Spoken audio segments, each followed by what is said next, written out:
Attention, attention. IPOB One Family. This announcement is for those outside of the USA that wish to donate to the Eastern Security Network Fund that is based in the United States. Because of the fees that donators have to pay the bank when sending wires, we recommend that if you're sending less than $250, that you donate through the IPOB USA website. It's fast, simple, and less expensive for you. Go to our website, www.ipobinusa.org/donate.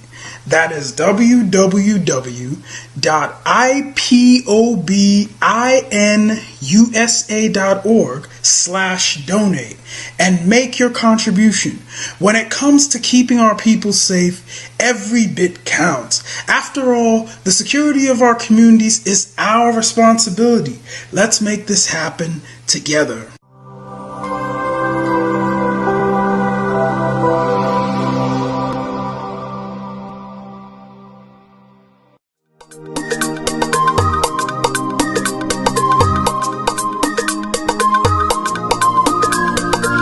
Yeah, Mr. Bella once again.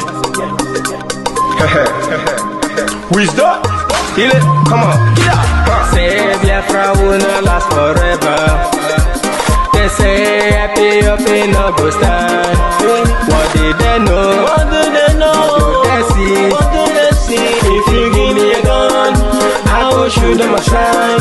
If you give me a gun, I will shoot them aside. If you give me a gun, I will shoot them aside. If you give me a gun, I will shoot them aside. If you give me a gun, I will shoot them aside. No. Biafra will live forever. Biafra will live forever. Biafra will live forever. Biafra will live forever. Biafra will live forever. Biafra will live forever. Biafra will live forever. Biafra will live forever. Ogerugo manige tetanura. The lovers of Biafra. This is the time we need to come together and fight for what is belong to us. Ogerugo maniga bandits who want to make us a giant of Africa. Adapo chinti na hesugo. Mbogeru ni sina nyama kweno. Hello Lisa Binigwe out of his wisdom, giving us somebody like Nnamdi Kanu for this our rescue mission. Biafra will not last forever. They say happy up in no go stand. What did they know? What do they know? What do they see? What do they see? If you give me a gun, I go shoot them aside. If you give me a gun, I go shoot them aside. If you give me a gun, I go shoot them aside. If you give me a gun, I go shoot them aside. If you give me a gun, I go shoot them aside. Oh no. See you for our hero, how he fought, he never stop. Nnamdi Kanu, but no phone will stop, he cannot stop. Biafra will live forever. Believe me now. But independence for Nigeria as a corporate entity is not enough. The peoples of Nigeria must at the same time be guaranteed their freedom. We must ensure that in an independent Nigeria, individual citizens throughout the land enjoy liberty, human dignity, and equality under the law. There must be one Nigeria with one constitution and one law for all.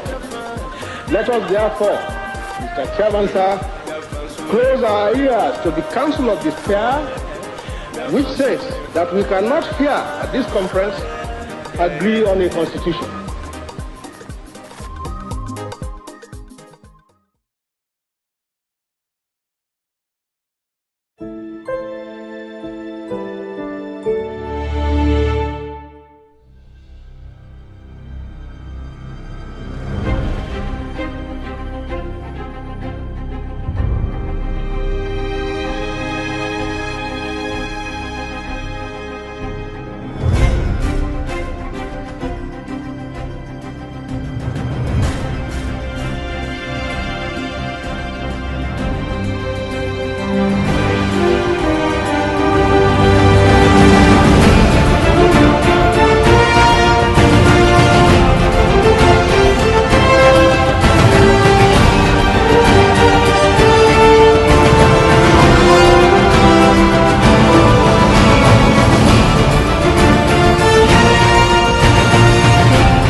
am.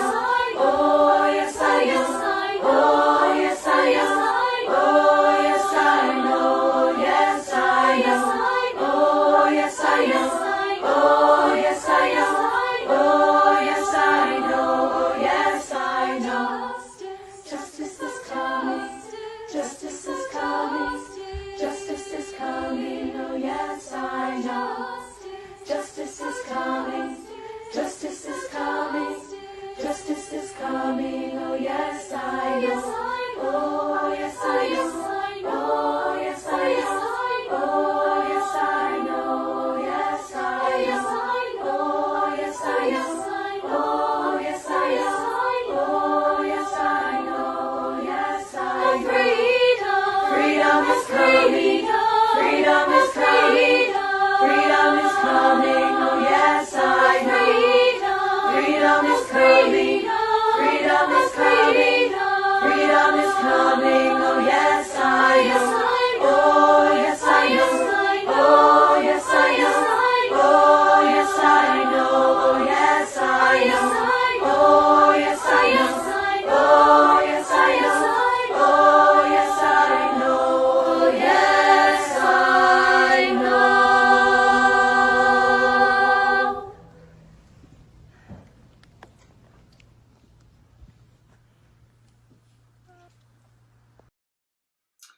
Good evening, good evening. Welcome to this program today, the 5th day of September 2021. Please, if my voice is somehow, you let me know. If the sound is okay, you let me know. Welcome to this program. This is live and direct, where we are going to be doing a lot of magic this evening. We're going to be doing a lot of magic, a lot of exposition, especially exposing the Fulanization and the Islamization of Nigeria, how far they have gone and how ready they are. But before we start, I have to do something very, very funny. I have to do something very, very funny. Why I am going to do something very funny is that I want to I want to entertain you. I want to entertain you a little bit. You know, I want to entertain you. This as entertaining is going on. You know, the entertaining that I'm going to do to you today. I want you to enjoy it. I want you to enjoy it. Okay. Now, enjoy this entertainment, and don't ask me why I'm going to play this video. Okay. You will watch what I'm going to do this evening, and then as we are going to go in-depth analysis, when we begin the exposition, I want your mind to be reflecting on something. Now, let us go there. You will be surprised.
Right. Thank you, thank you, thank you, thank you, thank you. I use this thing to welcome you this evening. Don't ask me why I played the video, okay? I want to use it to welcome you this evening because it is going to be connected with the kind of things and teaching we are going to do today. So I want you to get your coffee. For those of you who drink coffee, get your tea. For those of you who drink tea, because you will be sweating at a point. You know, when we get to, where we'll get to in this program, you may be sweating without even knowing, even if you are sitting on AC, on air conditioned house, you may begin to sweat because I want to take your mind back to the memory lane. Okay? I want to take your mind back to the memory lane. First of all, a lot of you don't know what is going on. Okay? And it is our duty to always come every now and then to let you understand something that you don't know. One moment.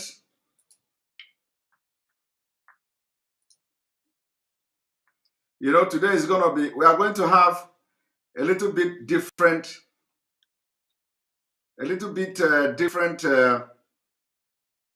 different program. We're going to have a little bit different program today. So I'm going to show you something. Just make sure you are hitting the like button so that other people will be joining us. As you are coming, you are hitting the like button because other people will be doing what? Will be joining us. Okay? Other people will be joining us.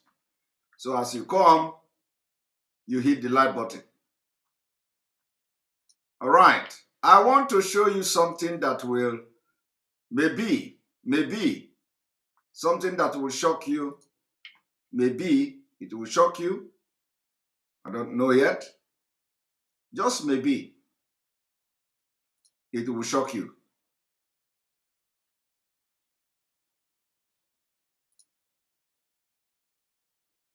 Now, some of you remembered when one man came to threaten Biafrans on channel television, threatened Biafra that in 2 weeks you will see what will happen. How many of you remember this man?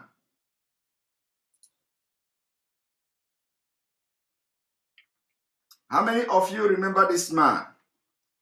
How many of you remember when this man granted interview to Channel Television? Some of you remember. Now let us go back to this. Some of you remember, right? We are going to play this thing a little bit. Been manipulated. What exactly is, taking us so long in either fishing out the masterminds of this or naming them? I mean, even the governor of Imo State seems at a loss as to why, the security operatives, whom maybe he believes they know them, will not want to name those who are behind the insecurity that we all feel.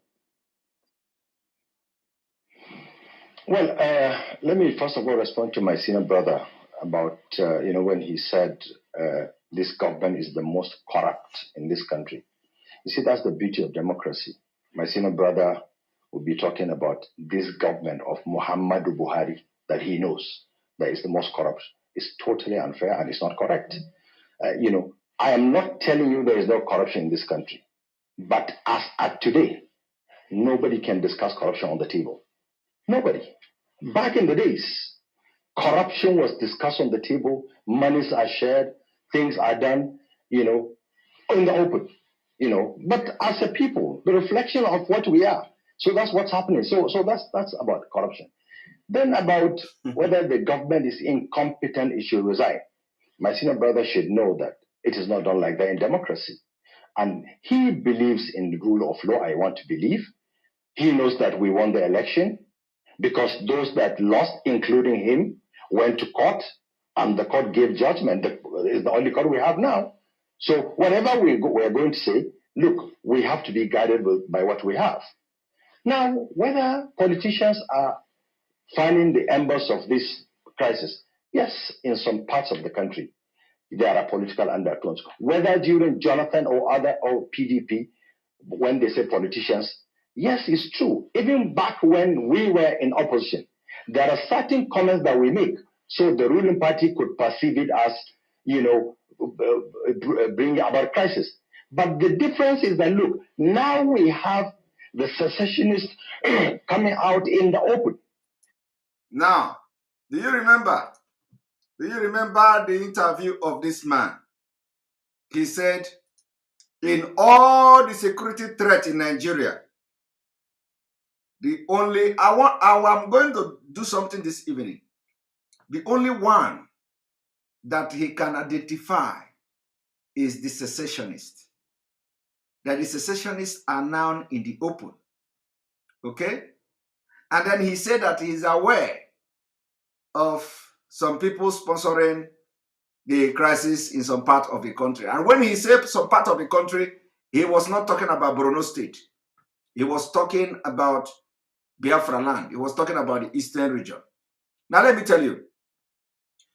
Do you remember when the naval officer made a very worrisome remark about some people who are Boko Haram and Fulani terrorist agents? This is one of them. I make bold to say this evening that we have identified one of the terrorists in Nigeria government. Take it to anywhere. We have been able to identify one of them, Kunle. So this is one of them. And we are going to be unveiling them so that you understand what is coming to you. This is one of the top terrorist commanders that are working presently in the government of Nigeria. And he traveled to America. He goes to America. So we will be on this notice, putting the American government on notice as well. I'm going to bring some of them, and I am going to be giving you the roles they are playing in Islamization of Nigeria. I'm going to bring the role he is playing. Of course, everything will not be today, but I want you, whatever I do here this evening, let it go to your brain and stay somewhere, because I'm going to be coming subsequently to tell you the role each one of them are playing in the Islamization agenda of Nigeria. Now, let us continue.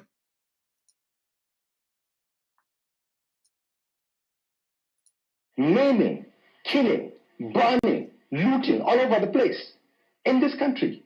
We've seen it. We've seen it happen. We've seen where some warlords will come out and make some expressions that will not mean well. And no responsible government, all because of democracy. People are not being attacked by the security agencies, at least to show them that you're not supposed to do this. So as a people, if we politicians think that, look, if we bring down the government of Hope Uzodinma by burning his house or by killing policemen, in this country, we see how police stations are razed. We see how military people then are killed. And anybody will sit here and tell me that that is correct? And so if we as politicians think this is right, by the time the government turns against these kind of elements, they should have themselves to blame. Because no responsible government will sit by and watch police stations being burnt. And this happens virtually every day in the southeastern part of this country. And these are kind of things there's a comfort to us. It's more of political. Are you people listening? You know, I have actually addressed this particular video before, but let me tell you, everybody knows that most of the, the crises that happen in Biafra land were sponsored by the same people, by the same Fulanese. First of all, the people that went to Imo State prison or correctional center, they were not even speaking anything Eastern or Southern language. There are a security camera. There is a security camera mounted in the government house, mounted in that particular prison. Security cameras everywhere. I want you to ask yourself a question. Why haven't this government deemed it fit to release the footage of attacks in Imo State Correctional Center? Do you know why they have not released it? Do you know why? They have not released it because they know the people that went there. They have not released it because they know they are the one who sent those people, and the people they sent are not even Igbos. The people that went to do that thing were not even Igbos. Including even the governor himself have come openly to confirm that the thing was not done by IPOB. Now, let me tell you, the same people, and let me tell you, this is a chief security officer of a state. Remember, there is footage, CCTV footage of whatever that transpired there. The same element of thuggery, the same element of criminals that the same government, because of the agitation for Biafra, the same government sent them to go and start killing police, burning police station. Now, I am going to review to you, I don't want to talk about the kidnap of our leader yet. I do not want to start analyzing it, but I'm waiting for the right time to do that. This is not the right time because I don't want to, when this thing happened, I told you people, what is going to happen is that you sit down, they look me, I go, they look you. There is no brain. There is no brain in Nigeria. All this, they are Fulani investigation and the investigators, and there is no brain there. So that is what you should be surprised. Are you not surprised that after the abduction of our leader, the only time they have come to give statement was when Malami come to speak Hausa language. After speaking whatever he want to speak to his country people, he turned around to speak English. That was the only first and last time they made comment on our leader. Are you not surprised? And are you not worried? Do you know why? Do you know why? Okay, let me tell you the reason. The reason why they are no longer, the reason why you are not seeing the Nigeria you used to see. Because the Nigeria you used to know, the Nigeria you used to see is in Nigeria where when they abduct Mazi Nnamdi Kanu, they give him a media trial first. Okay? They give him a media trial with a video. They will go to the journalists will go there. Everybody will visit him, and you know, everywhere they will front him on the camera. They will try to, you know, to paint all manner of name. They will allow some journalists who will ask some stupid questions to come to him just to prove a point. They are going to be online defending themselves, but this is not the case. Do you know why? Because we kept mute, because we kept quiet.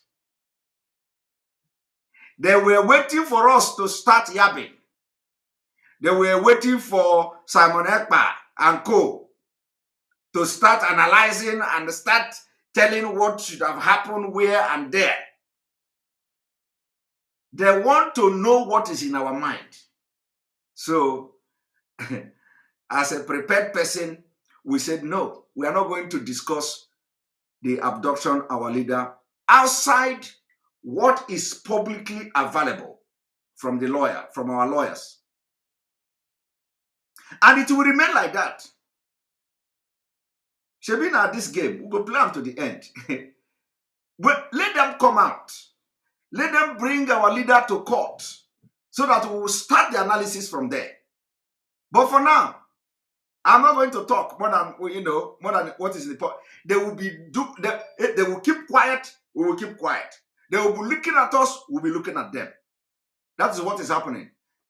The only thing I want to do this evening by playing this video is for you to know when the plan of abducting our leader started. I want you to know, because this man made a very big threat here. And when he made this threat, my mind didn't go to anything abduction. My mind didn't go to anything abduction.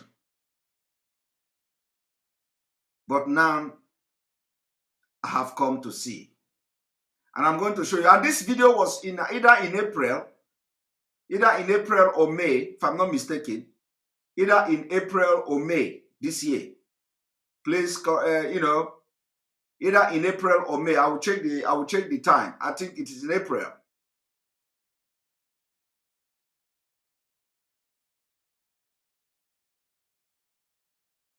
But you know what? We are going to do with them. We will deal with them. Nobody will talk. Let it 5 months or so. Let it not be, you know, it is either 5 months. This video was in April, if I'm not mistaken, either end of April or May. It was in April. Thank you. It was in April. And our leader was abducted. Is it in June? Our leader was abducted. Is it in June? Right? Our leader was abducted in June. Our leader was abducted in June. So from April to June, yeah, from June 19, from April to June, I want you to calculate it. April, May, June. April, May, June. Barely less than 2 months of this threat from this man. I want you all to, you know, because now, so that you will know where things, you know, when things begin to happen. Now let us go there. Now the politics is turning into, in some parts of the country, trying to see it as ethnicity or religion. Instead of us as a people to look and say, look, when do we start discussing about governance? When do we start discussing about feeding, about security, things that will unite us? Not when we start talking about where you come from. Because look, I mean, as of today, Buhari being a Muslim president, are the Muslims doing better than the Christians in this country? No. So which means it's not about religion. It's not about tribe. It's not about ethnicity. It's about us as a people. But if some politicians see it that, look, we have to bring this government down by fanning the embers of hate and what have you, We are just doing it unto ourselves. And God will not allow it to happen. And this government is responsive. This government is there to deal with such characters. And you will see, as I tell you, you will see what will happen in this country between today and the next 1 week. And I hope you will invite me a week after today, and you will probably be talking about these things. Now, did you hear that? That was a direct threat. Now, when this threat was issued, he said, you are going to invite me again, and you will see what will happen in this country. It was not necessarily that 1 week. Okay? It was not necessarily that 1 week. When he made this threat, I came here to analyze this video. Nobody knew what was going on, including Buba Galadima. Buba Galadima was saying, who knows he's in government, so nobody knows when he's coming to arrest him, whether he was trying to arrest him and all that they are in government. We didn't know where this man was coming from. They have planned and concluded abduction of our leader. Are you listening? They have planned, concluded abduction of our leader. Remember, no government can do something, penetrate any organization without an insider. We are not going in there. We are not going there yet. Because it is not time. It is not time. This is not the time. We are going to, at the end of the day, when we will begin the forensic analysis of this whole thing, it will be like road.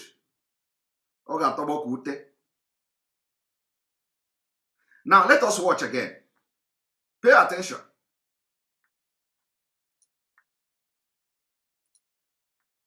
Numbers of hate and what have you. We are just doing it unto ourselves. And God will not allow it to happen. And this government is responsive. This government is there to deal with such characters. And you will see, as I tell you, you will see what will happen in this country between today and the next 1 week. And I hope you will invite me a week after today, and you will probably be talking about these things.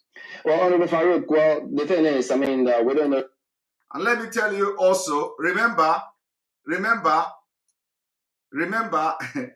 I don't want to go into details, but remember, this was in April, if I'm not mistaken. This was in April. This video was in April. And this man was saying within 1 week. And remember, there has been a lot of kepu everywhere. Our leader was in Kenya. Our leader was in Kenya in April. There are people who have been making a lot of, talk. Mazen Nnamdi Kanu was in Kenya. Was in Kenya in April. All those kind of talk. My brother, by the time I will open my mouth to begin to expose things surrounding the kidnapping of our leader, it will shock everybody. But I will not go there. I'm waiting for the right time to come. I'm waiting for the right time. But I have just given you something that you are going to be sleeping and thinking about. Okay? I have just given you something that will make you to go back to your bed and think. And remember, it can never happen without insider. Some of you will always say, why are we not respecting this? Why are we not respecting that? Why are we not doing this? Why are we not doing that? Don't be surprised that even our leader, Mazen Nnamdi Kanu, may not have details of what happened to him. He may not have He may not have the fact of who is involved. But you know what? That is why somebody like me is here. When the time comes, we will review everything. Me, Simon Ekpa. That is why, when some people who are expert, who are investigators, criminal investigators and all that, they are expert. After investigation, even if it is not 100% accurate, they will always have fact. That's what I'm going to do. So I know that a lot of you, some of you may not be thinking what I'm thinking now, but let me tell you, I want everybody watching me and everybody that will watch this video now and will watch this video later on to know that, one, the kidnap of our leader cannot happen without an insider. Number two, our leader may not have knowledge, complete knowledge of who was involved. So when he will come out and he will say, so you allow him because he may not have a complete knowledge of who is involved. Now, I want to play this video to some, for some minutes, and then we go into the business of the day, because I will be the last person to analyze the kidnapping of our leader before I see him with my own eyes. I have not seen him. I have not seen him. Until I see him with my eyes and sitting in the court, okay? And I see our lawyer, Barrister Ejiofor, and his team speaking and talking to the court in defense of our leader. Hey, that is where we are going to start.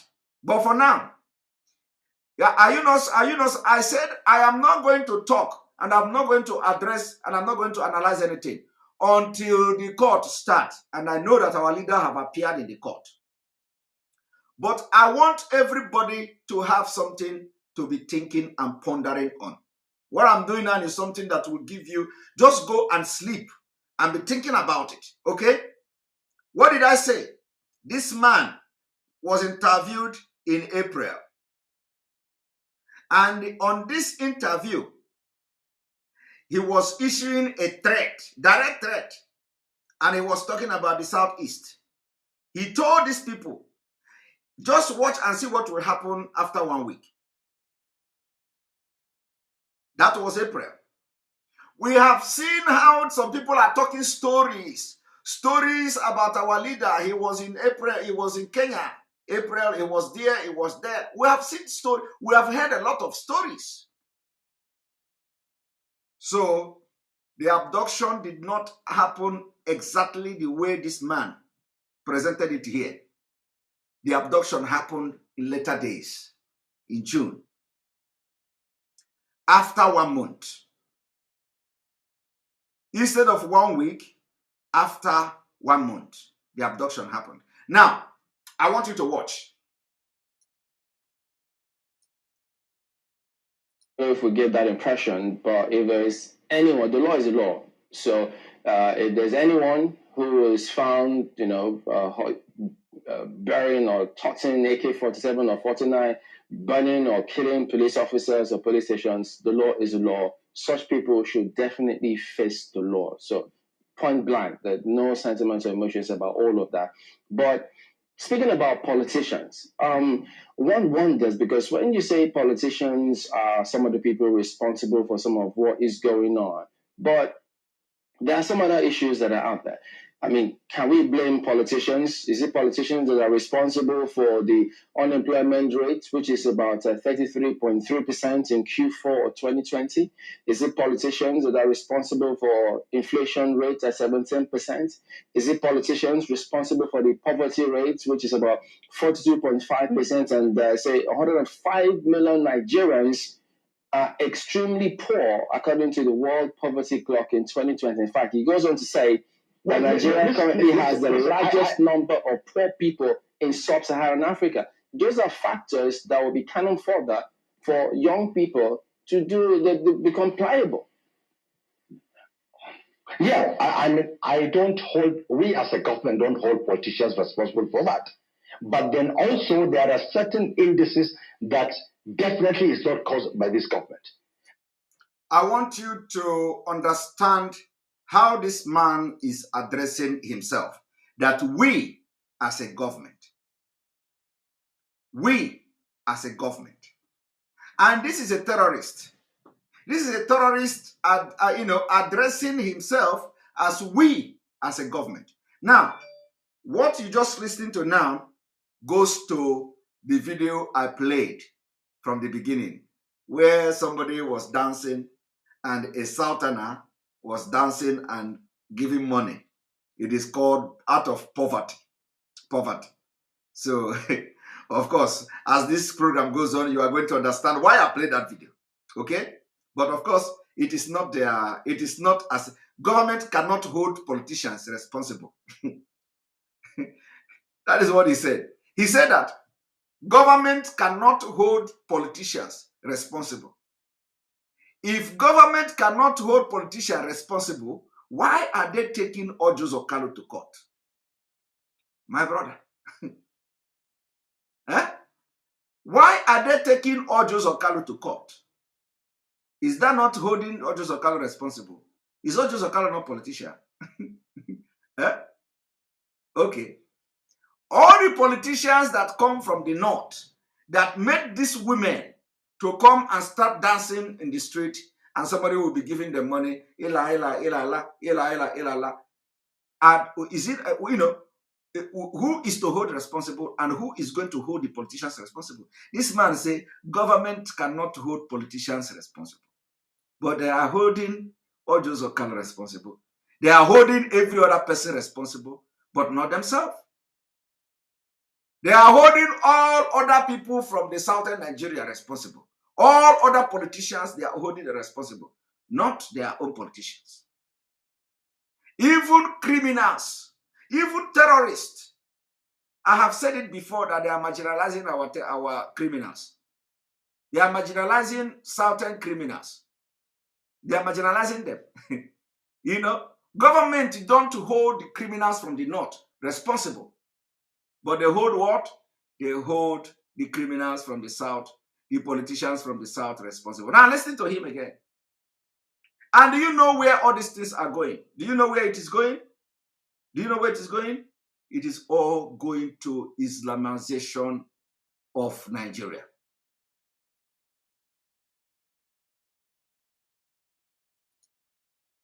All going to Islamization of Nigeria.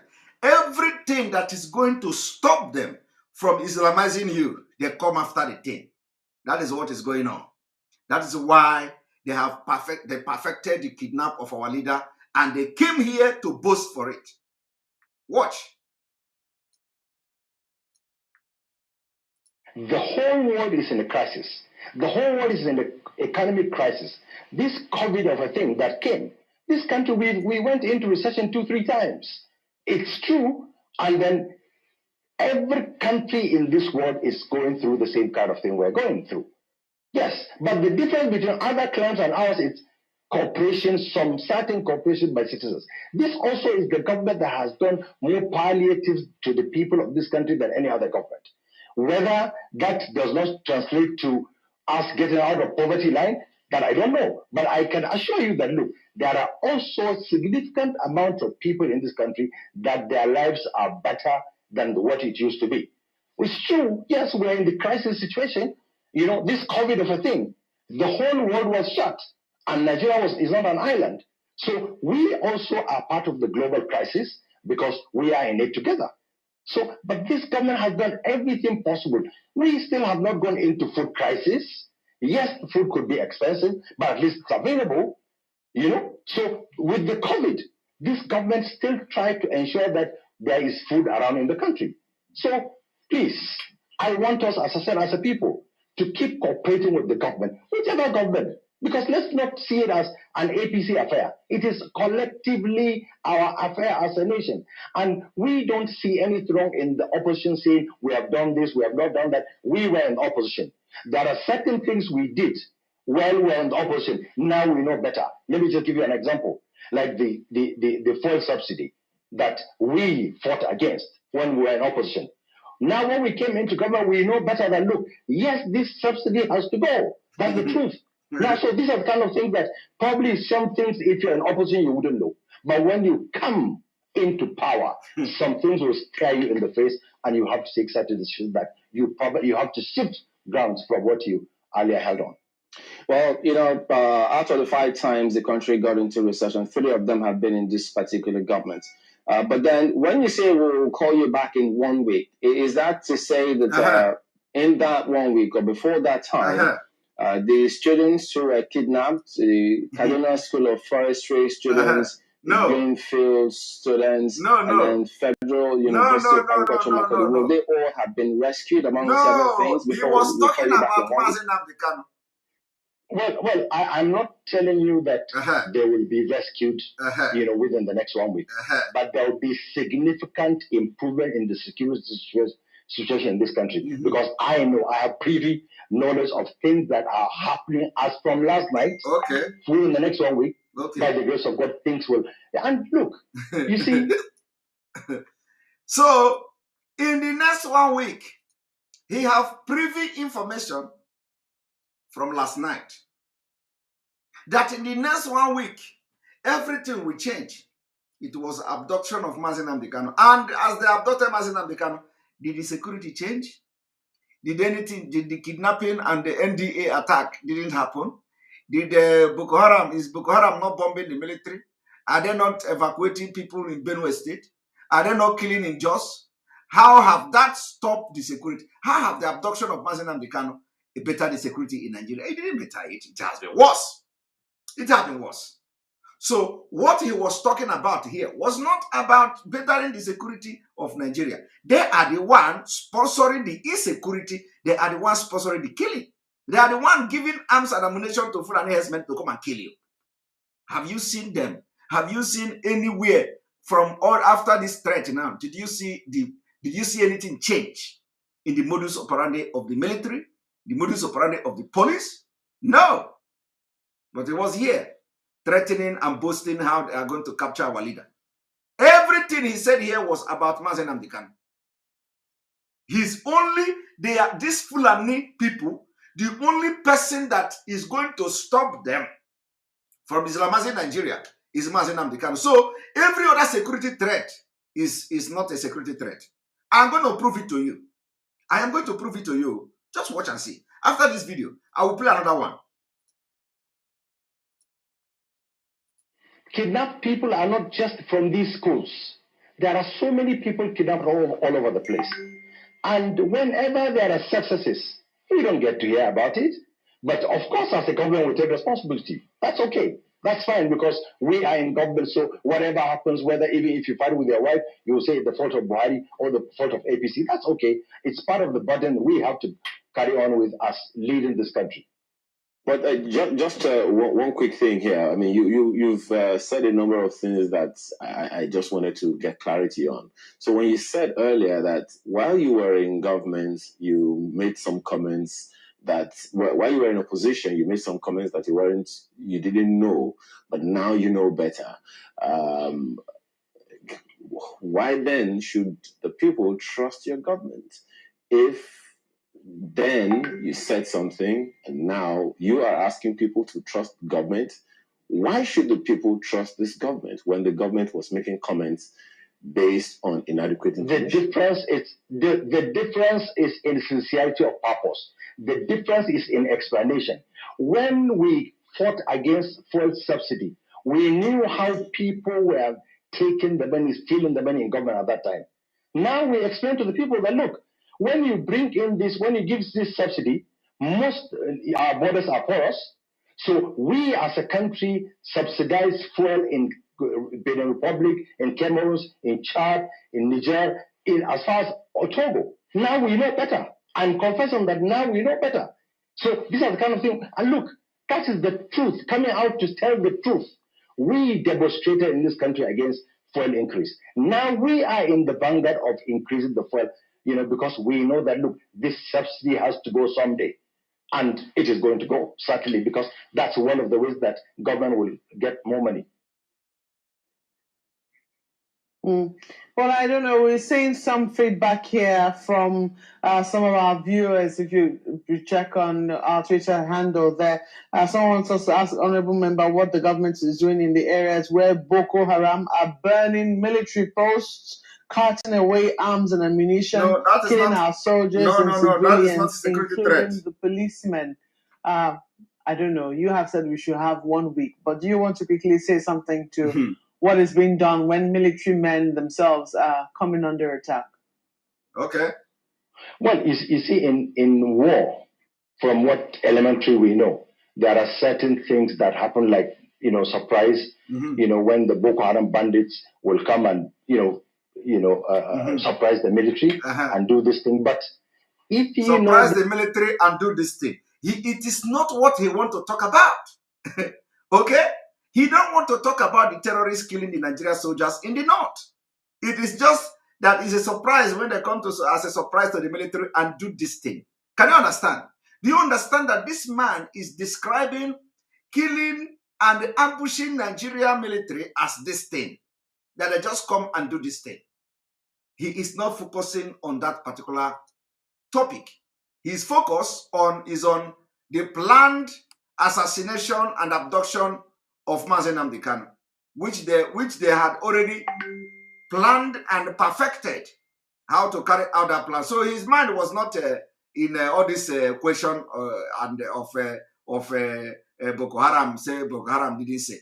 He have his mind somewhere, and that is why he is answering this thing in a very vague number way. of casualties the military inflict on this Boko Haram. You probably wouldn't be saying, well, yes, we've done something. I assure you, for every military man killed, probably 10, 20, 100 Boko Haram members are killed. These things are there. Okay. So that's the truth.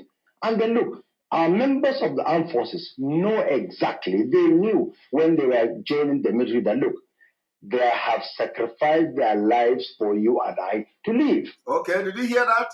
So the military personnel, the Mumu zombie military personnel already know. So what he's trying to tell you now is that military don't have any say anymore. So they already know when they were joining the military that they have sacrificed their life for you and him. Okay? But let me tell you, there is some sacrifice that is worth sacrificing. Okay? Sacrificing yourself for Nigeria as a Nigerian soldier doesn't worth it. Doesn't worth it. It is not to be quantified as sacrificing for a nation. A nation that is being governed by terrorists, a nation that the Nigerian army has been compromised. You don't say you are sacrificing yourself. No, that is stupidity, not sacrifice. Sacrifice is where you join a military or where you join army that is intact and not compromised. You fight like a man and die like a man, defending your country. Then you say you have sacrificed. But when you join a Nigerian army where Boko Haram is shooting next to you and then giving information to the people who will come to attack you, and they'll know exactly when to come, it doesn't equate that to sacrifice. That is not sacrifice. That is stupidity, dying for ignorance. Now, I want to move this video to see what Buba Galadima said about his comment of 1 week.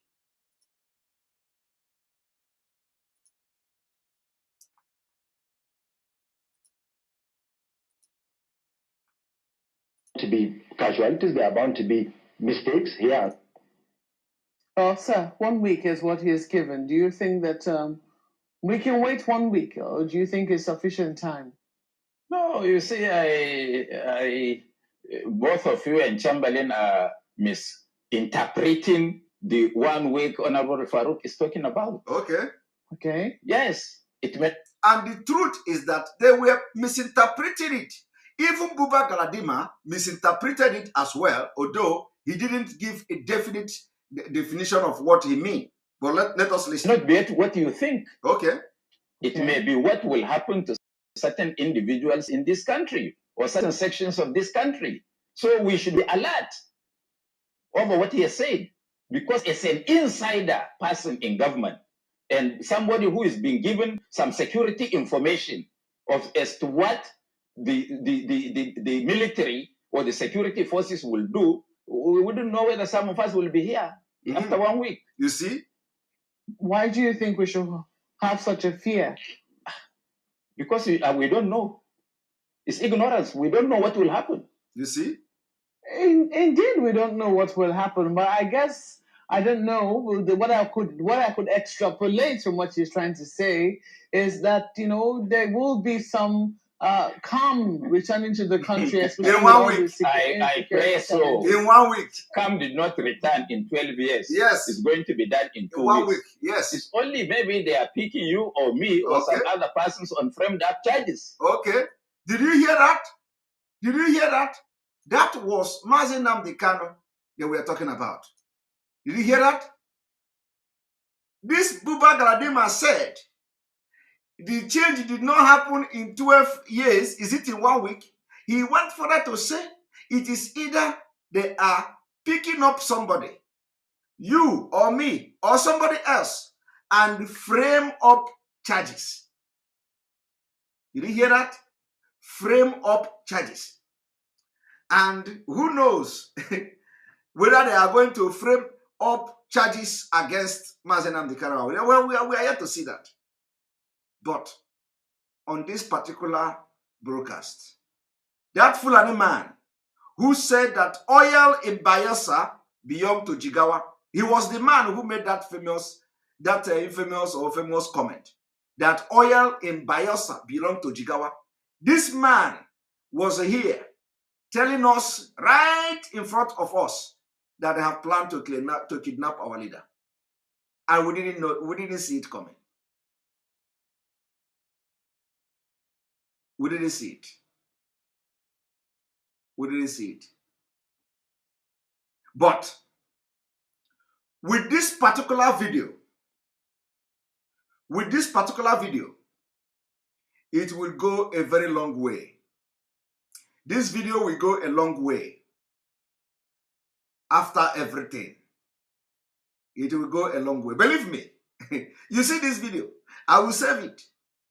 It will go a long way to know those who betrayed our leader. Because the betrayal started from the time this man made this video. The betrayal started from this time this man made this video. And the man even gave 1 week. But for one reason or the other, they could not carry out that kidnapping in that 1 week. It has to be after 1 month. Only God knows why. But this video, I will not tell you what I'm going to do with this video now. I will not tell you, but I will keep it. I will keep it until our leader comes out. When our leader comes out, I will do something that will surprise everybody. I will do something because there are other things that I will bring out. In fact, by the time I finish what I'm going to do, I will not be telling you this person or that person. Our leader himself will know. Will know those who was behind it. Because you and I will not know. We are only going to work with the information that is available to us. Only him knows what happened. So, but by the time I will finish my own, it is going to be live. Everybody will watch it. When our leader will finally come out, I will make his position. And I will analyze these videos and some evidences that I have. And then he will judge by himself. He will judge by himself. Now, do you know why they were after Mazi Nnamdi Kanu? Do you know why? The only reason why they were after Mazi Nnamdi Kanu is because of you. Because of you. Because Mazi Nnamdi Kanu don't want them to Islamize Nigeria.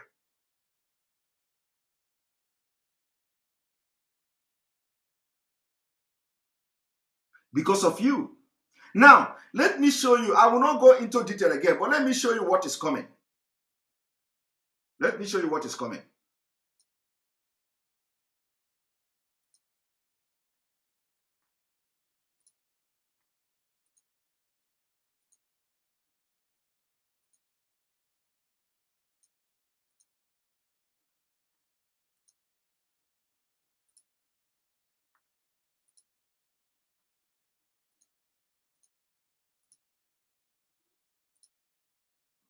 Viewers,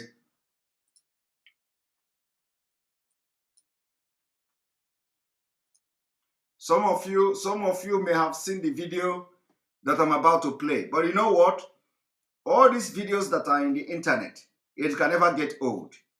So whenever something happens, we will always go back to appropriate video that fit that particular scenario or the story or the thing we want to talk about. So some of the video can never get old, but we will continue to visit them when the need arises. I want you to watch this.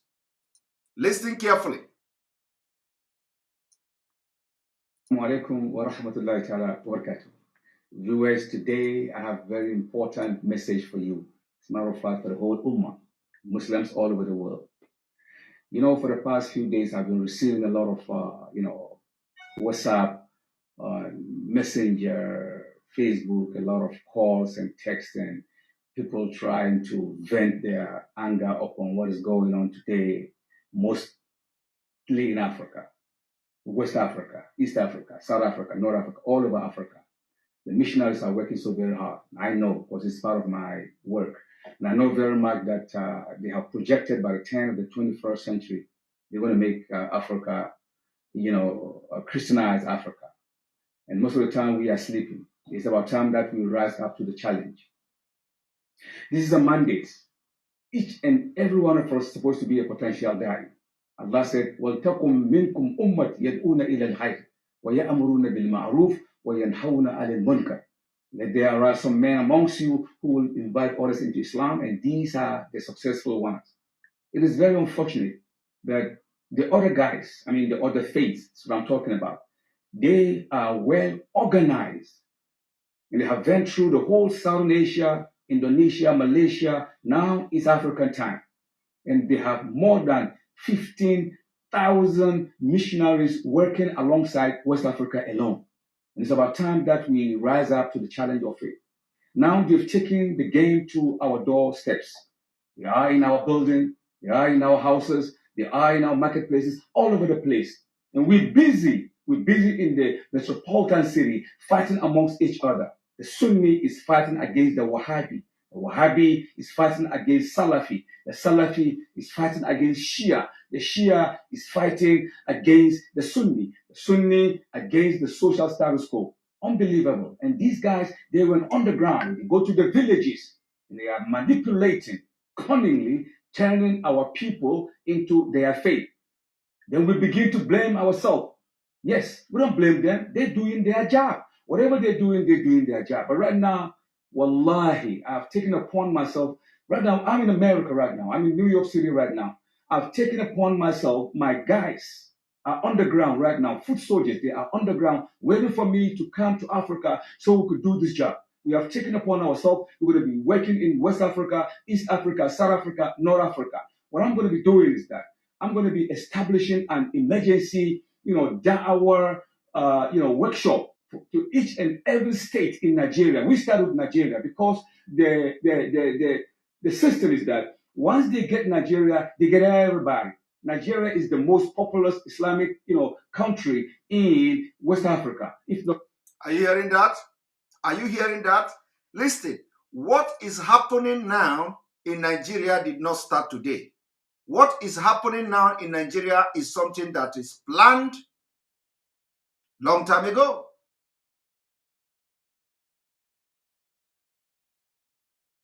Okay?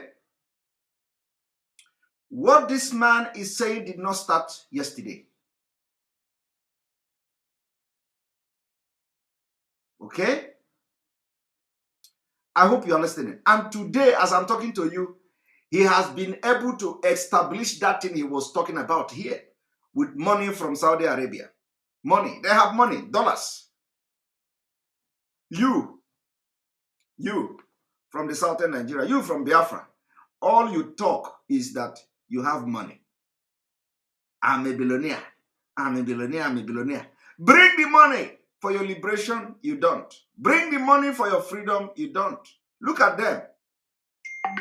Saudi Arabia pump money into them. Individual pump money into them to come and take over Nigeria. That money they used to buy arms and ammunition. You see the kind of machine gun they are parading.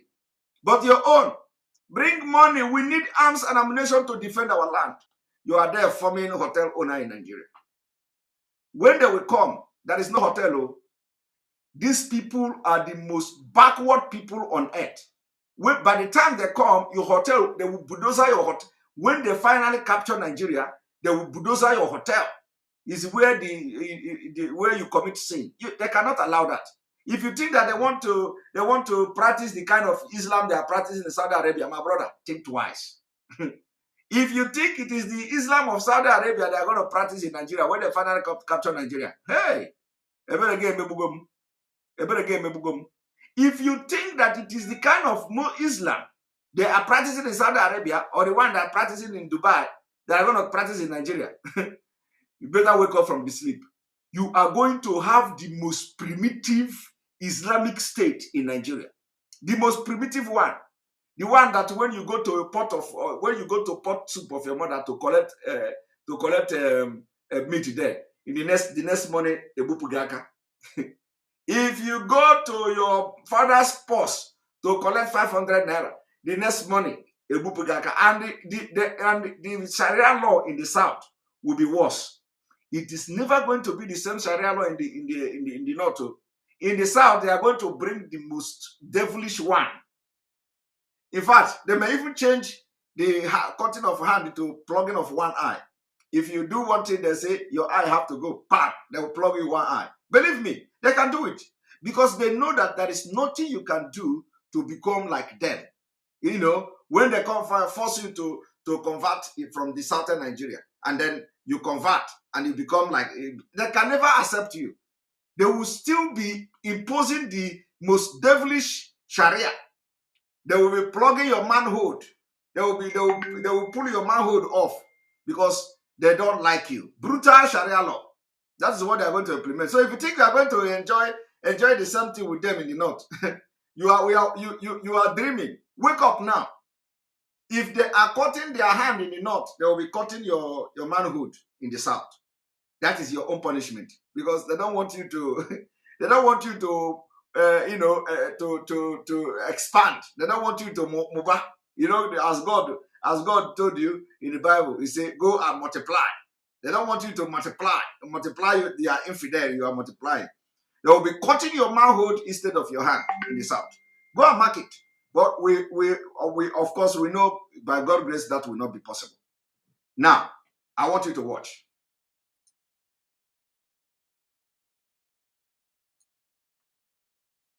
South Africa. And so if they get Nigeria, they get everybody. I know the mandate. So they're working side by side with the community of the northern part of Nigeria who have submerged themselves deep into the trench of supporting the cause of their faith. Many videos have come out for the past 2 weeks. I receive that all the time. Sheikh, what do we do? What do we do? Wallahi, my people are waiting for me to come. What we need is a strong support from you. Allah has given you risk. Support the cause of Islam. I can't even go to sleep when I watch these videos. It's sudden. It makes me so sad. I feel like crying. Wallahi, it is, a fardu kifaya. Each and every one of us is a potential da'i. Those who cannot do the da'wah, they should support those who are doing da'wah. I want to do the work. If I have the means, wallahi, Islam will be strong in West Africa, in East Africa, in South Africa. Like I said, I need the support of those who have the rich among the Muslims. This is about time that you open your hand. Support Islam. If Allah has given you this world, wallahi, use it for the cause of Islam. Otherwise, it's going to be a time that Allah is going to ask you. Yeah, you could build your house, live in your house. Nobody said don't do that. Yes, you could do that. But at the same time, you have to support the da'wah. Otherwise, it's not going to go far. These people, the other side, they are well organized from United States, from Britain, from Sweden, from England, all over the world, and they are all over in Africa. They're working whilst we are busy talking about this is haram, this is not haram, this is that, this is. We're fighting amongst ourselves. We're fighting amongst ourselves. Allah has said in the Quran, قُلْ يَا أَحَدَ الْكِتَابِ تَعَالَوْا إِلَىٰ كَلِمَةٍ سَوَاءٍ بَيْنَنَا وَبَيْنَكُمْ أَلَّا نَعْبُدَ إِلَّا اللَّهَ وَلَا نُشْرِكَ بِهِ شَيْئًا وَلَا يَتَّخِذَ بَعْضُنَا بَعْضًا أَرْبَابًا مِن دُونِ اللَّهِ فَإِن تَوَلَّوْا فَقُولُوا اشْهَدُوا بِأَنَّا مُسْلِمُونَ. Allah asks us to call them. Let's have a common dialogue. And I mean what I'm saying. Inshallah, if we get the support, we're going to start from Nigeria. Then we go to Sierra Leone. We go to Liberia. We go to Ghana. We go all over the places, the whole West Africa, and then we move to East Africa, eventually Central Africa, and then we end up in South Africa. Now, did you hear that? If we get the support, we start from Nigeria, and they have gotten that support, and they have started from Nigeria. Are you still doubting that they didn't start from Nigeria? Are you still doubting? Let us continue.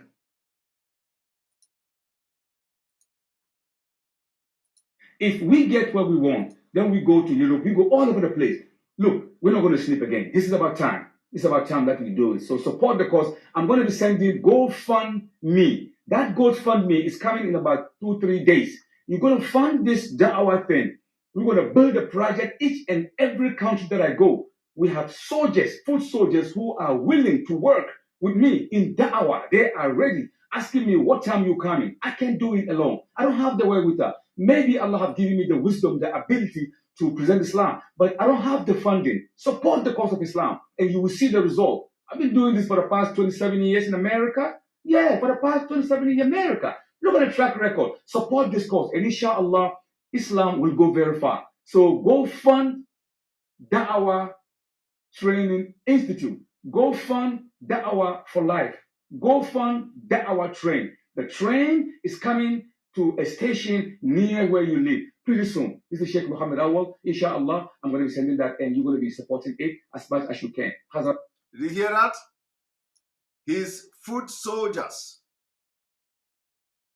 His foot soldiers. Now,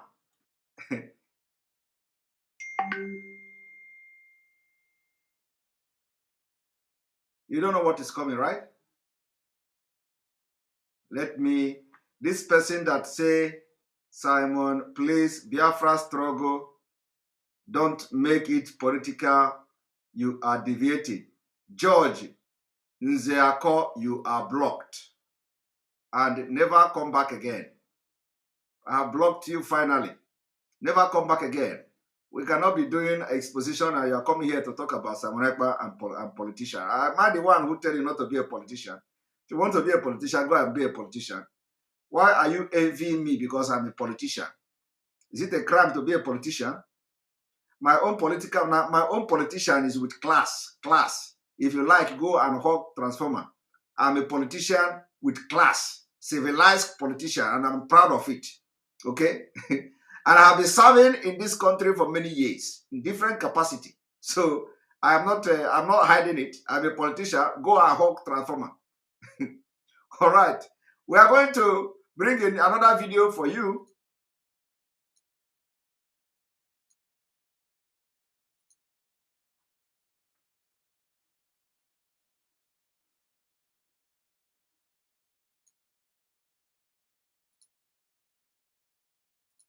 A moment.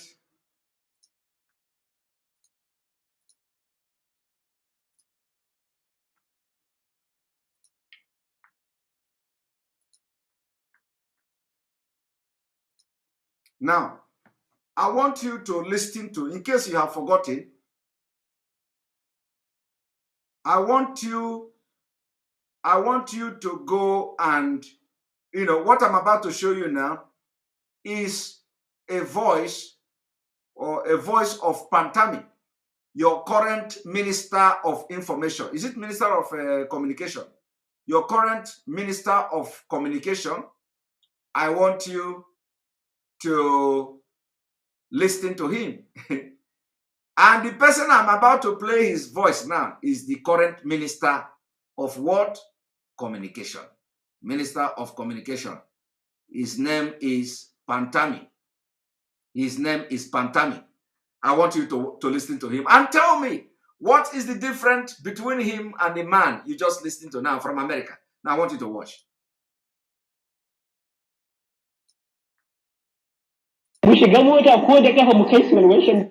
Let's gather all Muslims that are in Yerwa, Shedam, and put them in buses and head to Langtown.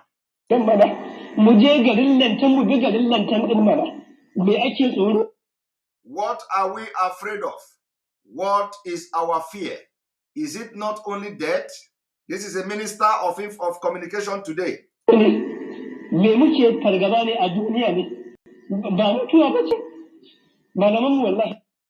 Our Islamic teacher must look vigorously. The committees that were set up will not solve this problem.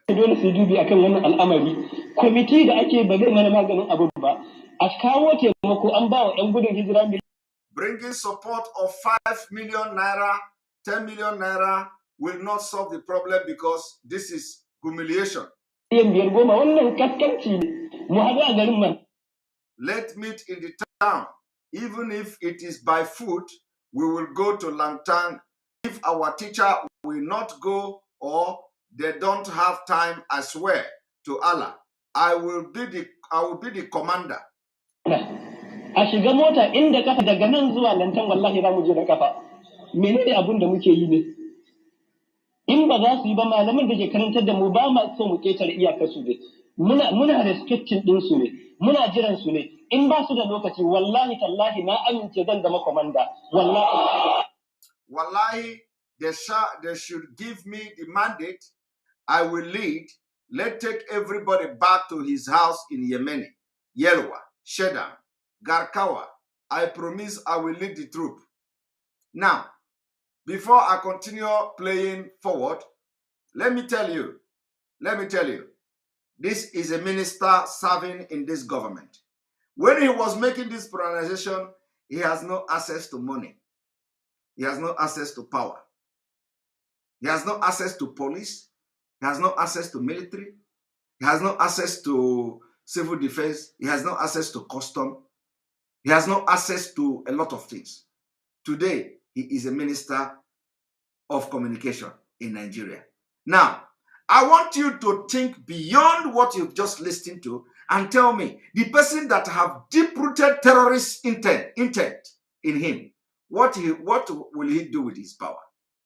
Don't you think that as a minister of communication in Nigeria, he would go to any length to support the killing all over Nigeria, including the killing in Jos?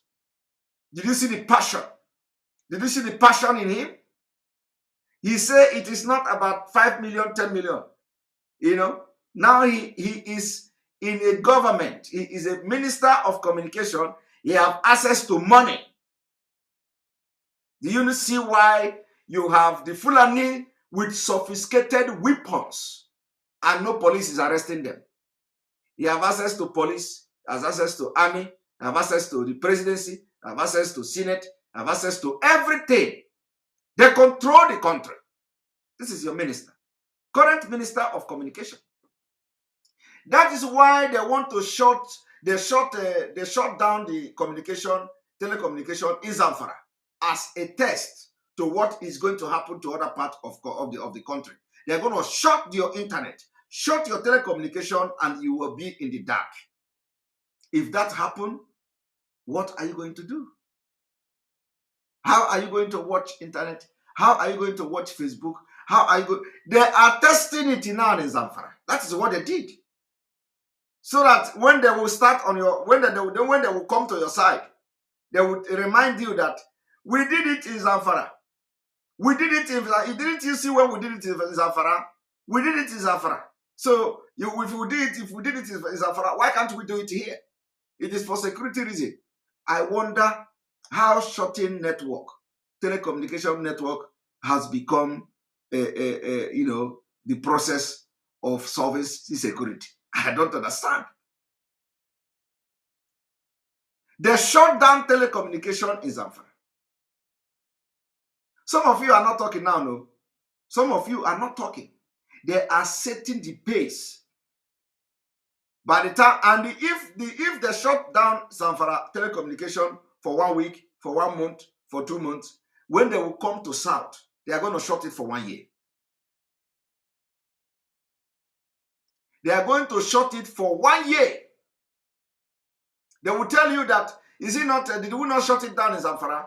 Wait, we are going to lift it next week. Next week come, they will say, we are going to lift it in 2 weeks' time. 2 weeks' time will come. They will say, we are going to lift it in 1 month. 1 month will come. They will say, just like they did to Seme border. Close it, Seme. Close it border. They close it. They said they are going to open it in January. They think that January will not come. January came. Nobody talked about it again.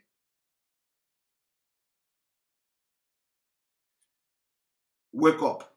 The voice you heard, and you are going to hear it again, is the voice of your current Minister of Communication, a terrorist. And that time, he doesn't have the money. He doesn't have the money. Now he has the money. So let me see Olugode again. Let me see Olugode again. Immediately I see his comment, he is blocked. So let me just see his comment again. Let me just see him comment again. I will block him straight away. I have not come across his comment. I haven't seen his comment. Olugode. Now lie, Ekpa. The bingo, you are arrested like... I have seen his comment. And let us say goodbye to him. Let us say goodbye to Afonja. The stupid Afonja has been blocked. In fact, Afonja is even better than him. He cannot even... His level of betrayal of Yoruba people will not even be as that of Afonja. He is nobody. So his own will end on YouTube here. his own betrayal of Yoruba people end here on YouTube. He can't even dare to go to Yoruba land. Boys will finish him. All right. So let us continue.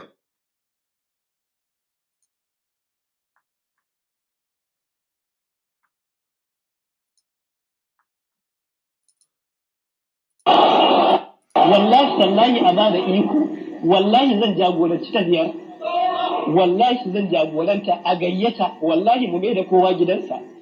Duk musulmin da ke Yamini, duk musulmin da ke Yalwan Shandam, duk musulmin da ke Garkawa, na yi. I promise I will be in the front. Let me die for the religion of Allah. I agree. Yes, I agree to die for the religion of Allah. What life? What is life for? Alƙawarin zan wuce gaba, kowa ya koma gidansa ya shiga. Kowa ya koma gidansa ya shiga. Wallahi na yi alƙawarin zan wuce gaba. Na yi alƙawarin a kashe ni akan addinin Allah, na amince. Na amince a nan ma a kashe ni akan addinin Allah, na amince. Na amince. Sai muke yi a rayuwa. Wannan This is humiliation. This is not how the saint lived. Teachers of Sunnah, you are our teachers and our parents. We don't want to go against your wishes and what you see. He says teachers of Sunnah. So now you understand where the Sunnah is coming from. Sunnah. This is the Sunnah. You have the, let me even put it to the screen. He said teachers of Sunnah. This same Sunnah you see here on the screen. They say Center for Eradicating Innovation and Establishing Sunnah. The same Sunnah he mentioned here is the same Sunnah you just heard him. Is the same Sunnah you are seeing on the screen. And they have the center in Oyo State. Let us continue.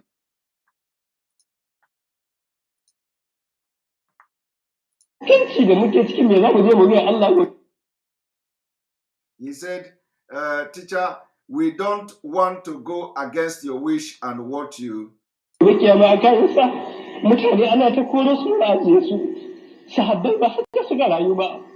Malaman sunna ku ne malamanmu, ku ne iyayenmu, ku ne jagororinmu, ba ma so muke tare iyakar ku, ba ma so muke... And what you have taught us, we are tired of humiliation. When they destroy our mosque in Norman, nobody said anything. People just came for Friday prayer and they met. Kaskancin da muke rayuwa ya ishe mu a rayuwa, ya ishe mu a cikin rayuwar da muke. Ba a mana magana ba aka rusa masallaci a Numan, musulmai suna kuka makiyin Allah ya ce a rusa, babu wanda ya magana. mutane sun zo sallar juma'a ana sa wani masallaci gireda a kasar da garin. And they met graders destroying their mosque in Numan. What are we going to tell Allah? Is it only fasting that Allah needs from us? Are we not going to die sobbing? Me za mu je mu gaya wa Allah? A sallah kada Allah yake bukatar mu da shi? Azumi kada Allah yake bukatar mu da shi? Azumi kada Allah yake bukatar mu a watan Ramadan? Kika ba za mu mutu bane jama'a? If you listen to Pantami, you will notice that Pantami is sounding more like a suicide bomber kind of terrorist. He can become a suicide because he was talking with this kind of passion, like, you know, he could be a suicide bomber. But he is your minister today. You know where your problem is coming from? Do you see the reason why they are coming for you? Now, let me also shock you with another one.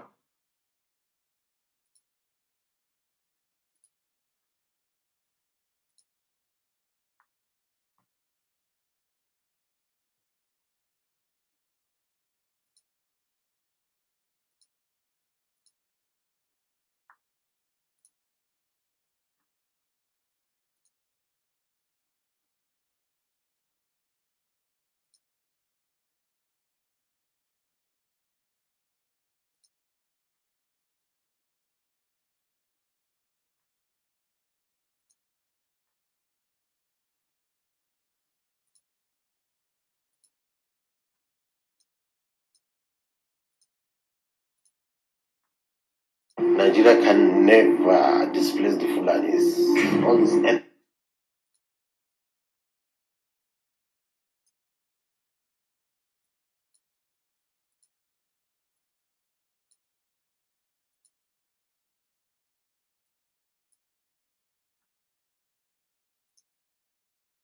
Now, I want you to listen to this. This is going to be the last, probably the last video for this evening. Nigeria can never displace the Fulanis. All these ethnic parts cannot work in Nigeria anymore. Nigeria can never displace the Fulanese. All these ethnic tags cannot work anymore. Do you see the audacity, authoritative talking from this Gumi? Gumi say, Nigeria can never, you and me, can never displace Fulani again. They have arrived. Money is everywhere. All our oil money is now in the arms. You know, they are using it to purchase arms. 100 billions, 200 billion, ransom from state to all the northern states in Nigeria. They are paying ransom. They are sponsoring them in the name of paying ransom. They are asking them to come to school, adopt 300 children. We are going to give you 500 million from the government purse. Okay? They are sponsoring the war. And you don't know it. Some of your brothers are in politics, they are senators and whatever, and they are telling you, why Nigeria 2023 is coming. These people are prepared with arms, sophisticated weapon. Now, watch it again.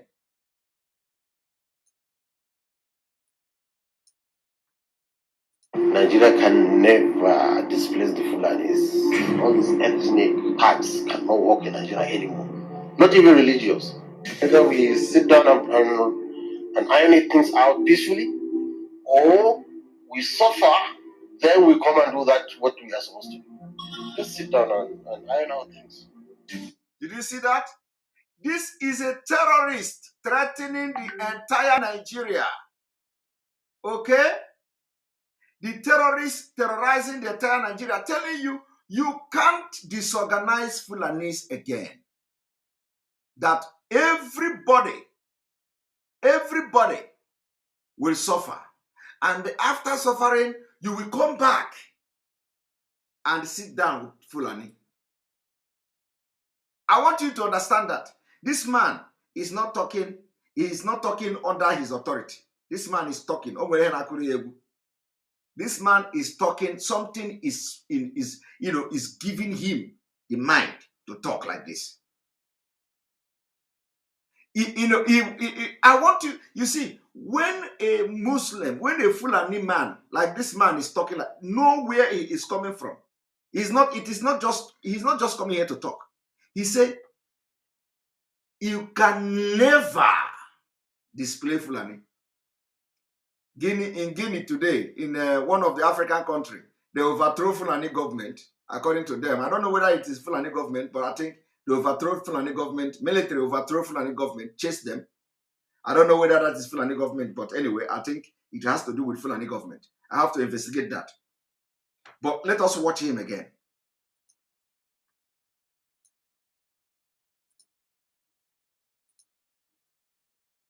Nigeria can never displace the Fulanis. All these ethnic parts cannot work in Nigeria anymore. Not even religious. Either we sit down and iron things out peacefully, or we suffer, then we come and do that what we are supposed to do. Just sit down and iron out things. Even Boko Haram, we have reliable information. Many of their leaders, are ready to drop down their weapons. Power is shared according to your size, not according to your power, capability, or resources you control. There are some people in the middle belt that are agitating. Now they are joining the Niger Deltans. Some raw Niger Deltans have sent a visual or the video request to Boko Haram that let's come together and work. You work from the north, we work from the south. He's not a terrorist sympathizer. Show me if one person has killed. He has not killed anybody. He has... Okay, did you hear that? He is defending Patami. He said Patami is not a terrorist sympathizer, that he should show him one person that he killed. So he wants Patami to go and carry a gun and shoot before he knows he's a terrorist sympathizer. Did you see the brain? Now let us watch.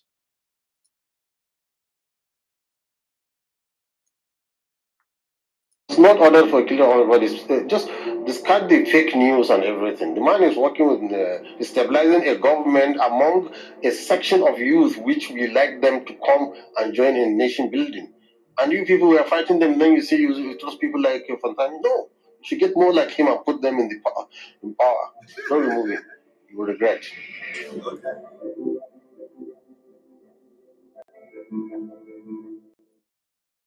Did you all hear that?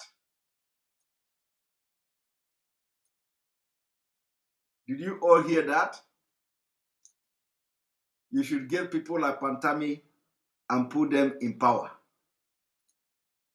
Eh? Did you all hear that? No, maybe you did not hear that. Maybe you did not hear that. One more video. One more video.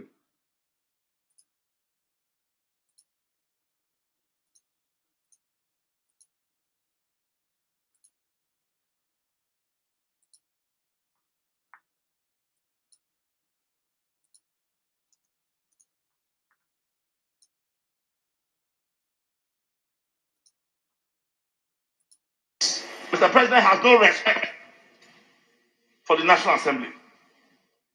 We must say it, and that's the painful part. Our resolutions don't mean anything. Our bills that are passed are not accepted to. The more you say it, the more annoying it is to the president. He will never change them. Therefore, Mr. President, please, I want us to have a close look at Section 143. Section 143 is not about removal of Mr. President. There are certain actions that the National Assembly can take. I am not saying the president must be removed. No, to be premature. But let us take a resolution signed by 1/3 of us, of members of the National Assembly, and sent to him. That again, we are not prodding him, we are compelling him. That, Mr. President, we want to inundate you with the insecurity in this country. In my position, I'm not asking for his impeachment. I'm asking that he be compelled. Is Mr. President waiting for us to bring a formal motion to the floor of this House to say we pass a vote of no confidence? Is that what they're waiting for? We should sit down within ourselves and say it as it is and take appropriate actions. Mr. President, if you have any problem with that, allow the Senate to do it. We understand your position. You're in a difficult position. But let me tell you, Mr. President, God will ask you. Wallahi, this is not the end. The Constitution is clear. It did not limit what we can do. We must call the attention of our president. We voted for him. Nigerians voted for him for the fact that we are consistently, as a government, failing in our responsibility under Section 14(2)(b). There should be a specific resolution in that one. It's a constitution. All of us here, just our colleague earlier today, swore to uphold the Constitution. The presidency is not an award. It's a call to duty. And when you call a man to duty, he must be dutiful enough to know when the buck stops on his table. And right now, Mr. President, the buck, as far as security is concerned, stops squarely on the table of Mr. President. This government has failed all of us. There is no doubt about that. If we decide that government must do something before we will produce the budget, I am sure they will be up and doing. Since Friday, over 300 children have been moved. Then we have security people who are just collecting money and building big houses in Abuja. And then we say that we can only pay lip service. And then we say we are representing the people who are not representing them. We must address this issue the way it is. The level at which people are killed, I think we need to rethink on how to make the security architecture responsive to the security challenges of today.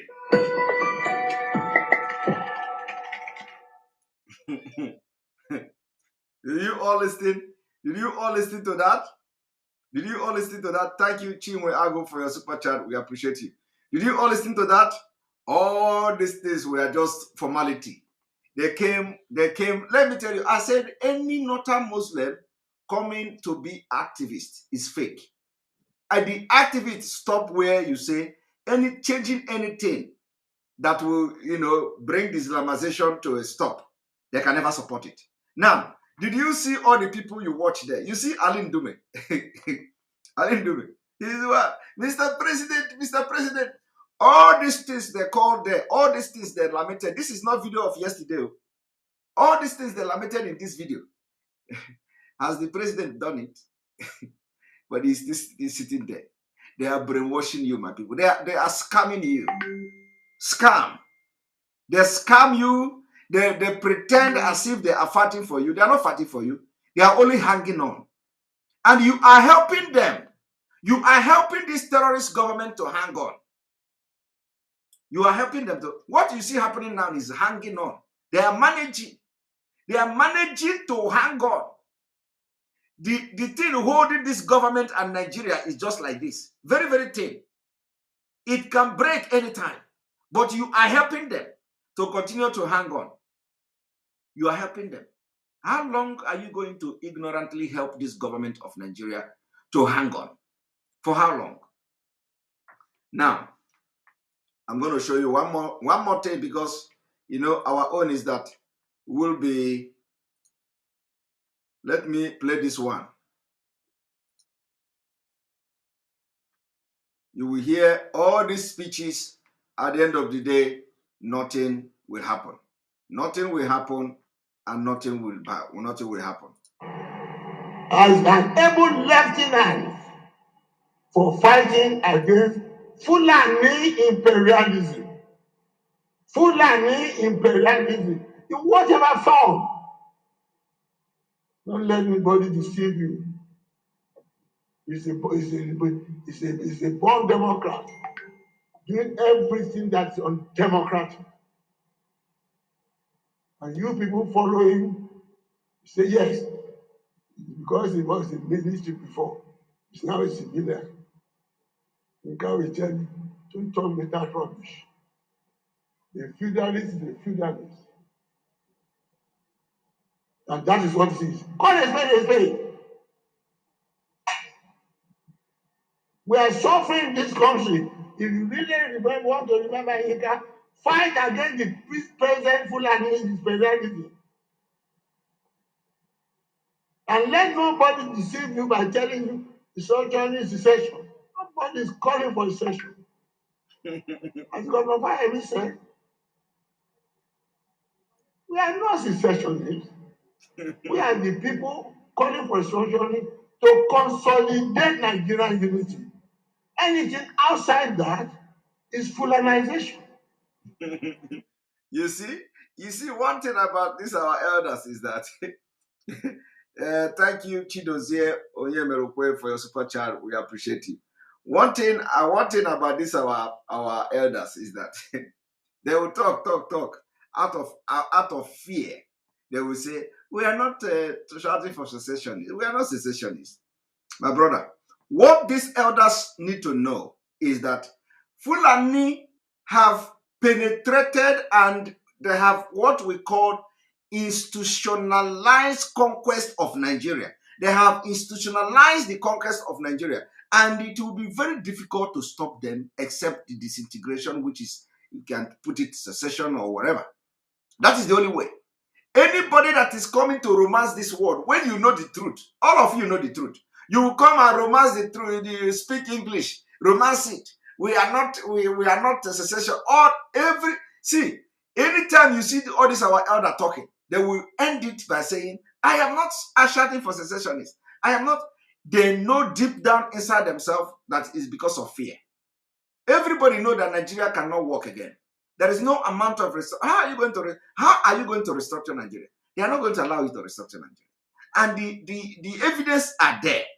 They have shown you both in body language, both by word, both by paper, both by document, both by everything. They have demonstrated they can never restructure Nigeria. And you continue to shout every day. You continue to say, we are what, we are this, we are that. My brothers, my sisters watching me, if you are not yet, if you don't understand at this point that restructuring is already dead on arrival, if you don't understand it now, my brother, you may sleep and you never wake up, because one day you will sleep and your head is on the floor. Fulani will come there. And my condolences to Sowore's family. My condolences to Sowore, Omoloye Sowore's family. He lost his brother. His brother was killed. Who killed his brother? Fulani. Fulani. So how are you going to restructure? You see, this thing is, how are you going to restructure Nigeria that will make Fulani not to attack people on the way? How? Are you going to restructure Nigeria and tell Fulani not to come to the southern Nigeria? Is that the kind of Nigeria you want to restructure? It can never happen.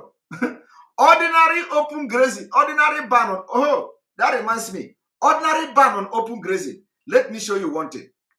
Let me show you.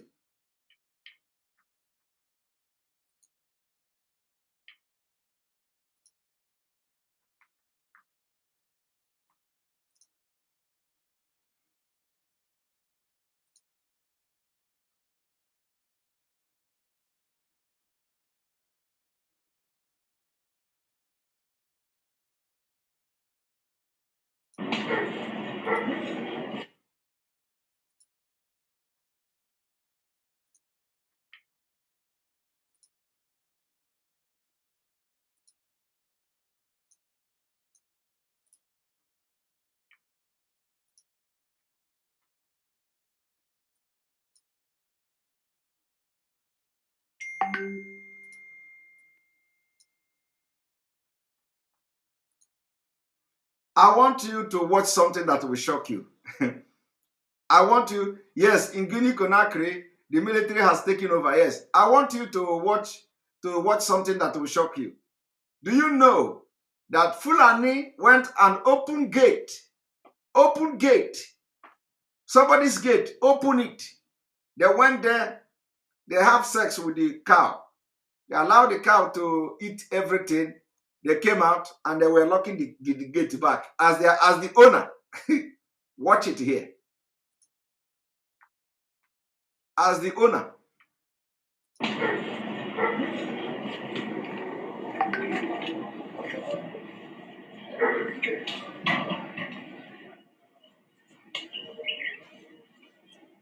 them.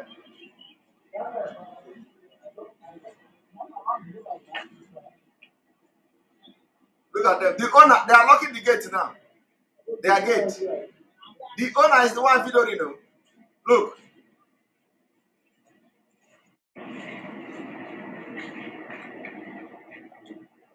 Don't lock that in. Leave it. Leave it. Because I don't know why you should be carrying your cow. All the grass all over the place is not enough for you to take it to my farm. Leave it. Because I'm going to report you guys. Report to who? He's locking the gate. The woman is, these are the type of women that don't watch our program. These are the type of people that don't watch us. You know, when they see you shouting, Biafra, they say, all these people making noise online. These are the, he say he want to, because if the woman is is part of those who are watching our program, he wouldn't be saying this kind of nonsense. He want to go and report them. So that is how to know who doesn't listen to our preaching. You see? That is how to know who doesn't listen to our preaching. Because nobody listens to what we are doing every day and say he want to go and report them. Report them to who? Report them to who? But let me tell you, they went there to have intercourse with the cows. That is the cow you eat.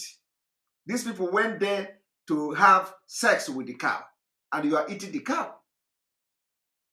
They go there and have their fun. After that, they'll bring the cow. They sell the cow to the market. You buy the cow and kill the cow and eat it. You see, that is, you don't know what you are eating. You are eating, oh my God.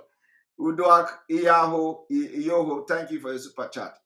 Mazi Simon Ekpa, you are indeed a great gift to this generation and a blessing to Biafra family. Thanks for awesome work. Thank you very much. Thank you very much. Although some people don't want me to continue this work I'm doing, but I told them that I will be the last person.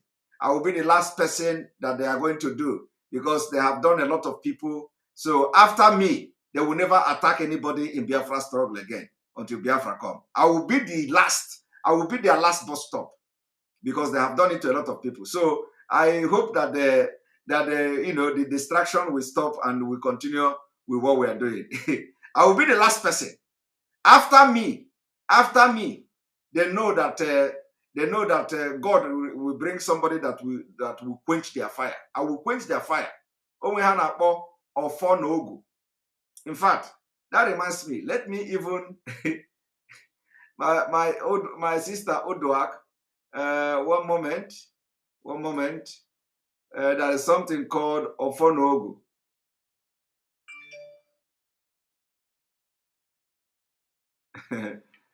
Ofonogu.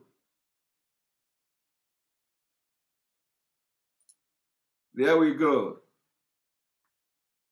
There we go. I'm going to be Tipa Buaja, complete Tipa Buaja. I will be the end of them, including those, all the Sabo, Namigo end them. I told them I will be the one to end. Now I will end them. After me, anytime they see somebody who is agitating genuinely for Biafra, they will mind their business. They will mind their business. Some of them say, you are losing followers. So are we here for followers? Just watch my video, share it, and it will go to where it want to go. You see, Ofona Ogu, justice and honesty. Ofona Ogu, justice and honesty. You can imagine some of them, they gave them a message to all the coordinators everywhere. They say, don't listen to Simon Ekpa, don't share Simon Ekpa video, don't go to Simon Ekpa. They are giving people instruction not to watch the exposition I'm doing. Okay? But do you know what? We are not here for them. Okay? We are not here for them. The people we are here for are people who have not come to embrace Biafra. We are here for people who have not come to embrace Biafra. So we are not here for them. That is what they don't know. How can I be preaching to people who already have embraced Biafra? If you that are watching me today, you are here so that anytime you find yourself anywhere, you share your experience, you share your own idea to people, convince people to know that Nigeria will not work again. That is why you are here. You are here so that if you are being confronted with somebody, why are you supporting this? Why are you supporting that? You have something to tell. You have something reasonable, something to tell. And also, you are here so that immediately after, immediately after this program, you share the program, share the video for people who don't believe that Nigeria has collapsed, who don't believe that Nigeria have come to destroy you, for them to watch. So we are not here for coordinators. No, no, no. I am not coming live every day for coordinators. I am not here for coordinators. I am here for those who have not come to term that Biafra will come. That is the people I'm here for. So when they gave order to coordinators not to watch my video, I'm not bothered because I'm not here for them. Okay? I am here for people who are one Nigeria. That is the people I'm here for. And any day they come across my video, they will never remain the same. Except all this Janjaweed that all these people like Wanza them that are commenting here. All right. Let us watch this.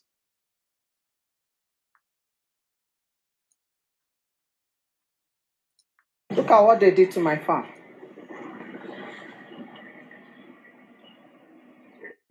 Allowed their cow in, and they have allowed their cow in to finish my crops.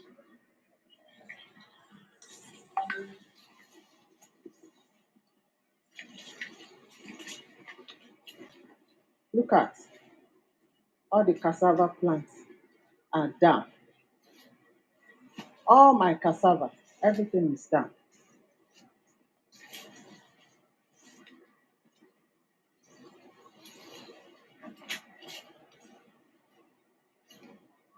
Only God knows if they didn't touch my vegetables. Look at.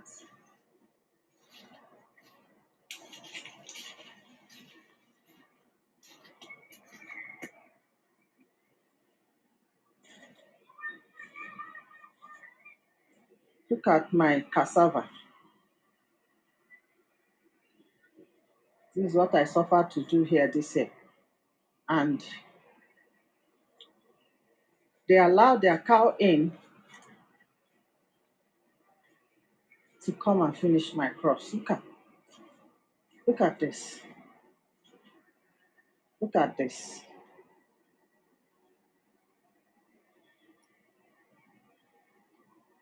So as the neighbor that called me now, I had to rush down from the office.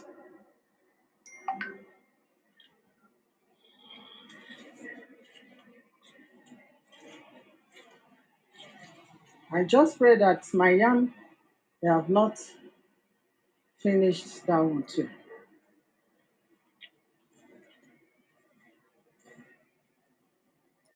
And if you pay attention to this video, you will notice that there is a sound. There is a sound coming like the place is close to airport. This place is close to airport. You will hear the sound of the plane or something like that. I don't know, but if this is not airport, then this is really a very strange place, because the sound coming from this video is sounding like there is aeroplane, there is airport very close, and the sound of aeroplane is coming. And do you know why I'm making this analysis here and trying to bring the noise or the noise coming from the background? Is for you to know how they have surrendered everywhere, because all these people you see moving with cars, they are all terrorists. They are all terrorists. They are even close to airport. I want you to pay attention and listen very deep. You will hear the sound of aeroplane and you will know that this place is close to airport.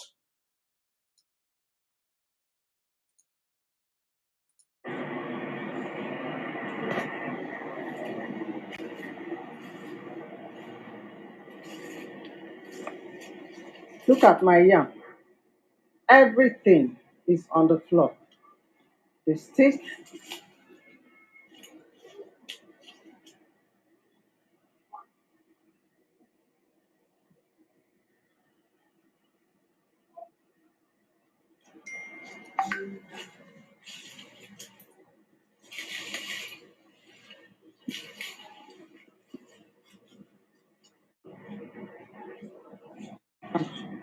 Even try to uproot the yam.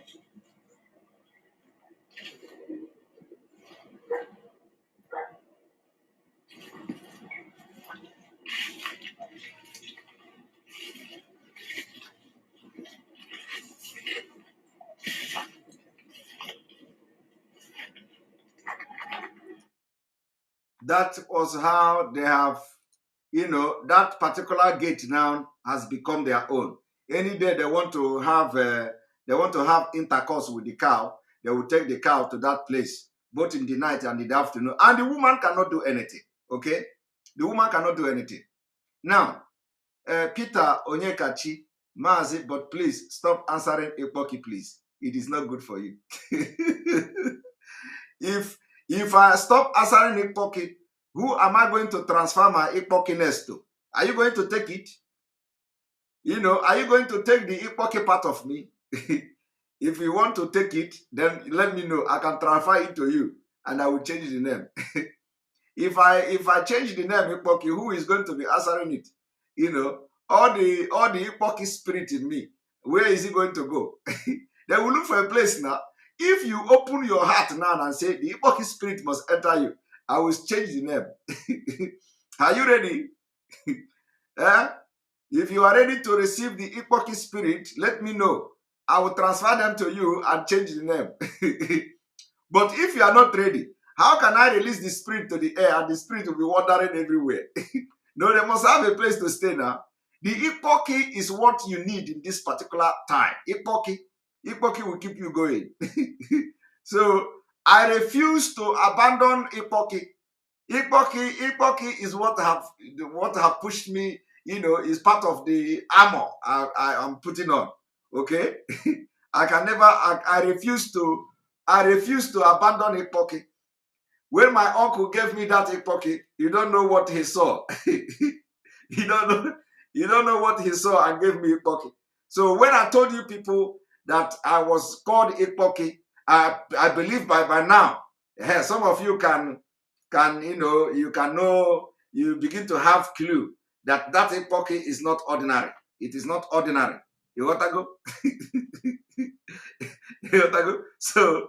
So I am personified Epoki.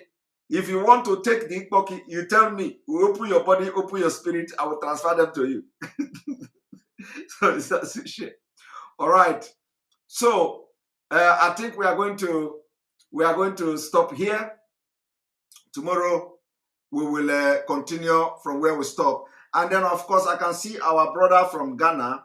Our brothers from Ghana. They are complaining bitterly. I know that the leadership, they are doing something to come to your aid in Ghana. If something is not yet happening, does not mean that there is nothing going on, okay? Something is going on. I believe something is going on, okay? But as it is happening, when something begins to happen, please, those of you in Ghana, when something begins to happen, also remember to update us that something has started happening. Not when something begins to happen now. You people will not come again to tell us that you are free, that they are releasing you people, or So when something begins to happen that you are being released from wherever you detention or anything, always come to tell us that they have released people from Ghana. The people that were arrested in Ghana, they have released them and all that. Okay. And then also our people in Turkey, I have also received a lot of information concerning the people in Turkey. I have received a lot of counter information concerning people in Turkey. And I believe that most of the information I've received are making some kind of sense. The issue is that the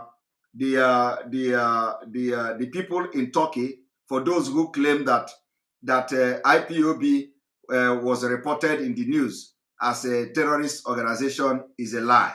It is a lie. It is a lie, and it is not true. You see, it is wrong when you come online to misrepresent the news coming out from the news coming from the media against IPOB. What was reported in Turkey was that the information from the press statement of Malami, when Malami heard that they have arrested the leader of the indigenous people of Biafra, a group that was proscribed as terrorist group. That was what the news reported, where somebody who made a video showed you a video trying to debunk the allegation somebody made here on my program. The person brought a video and showed you a link where he said that Turkish news reported as terrorist organization is a lie, completely a lie.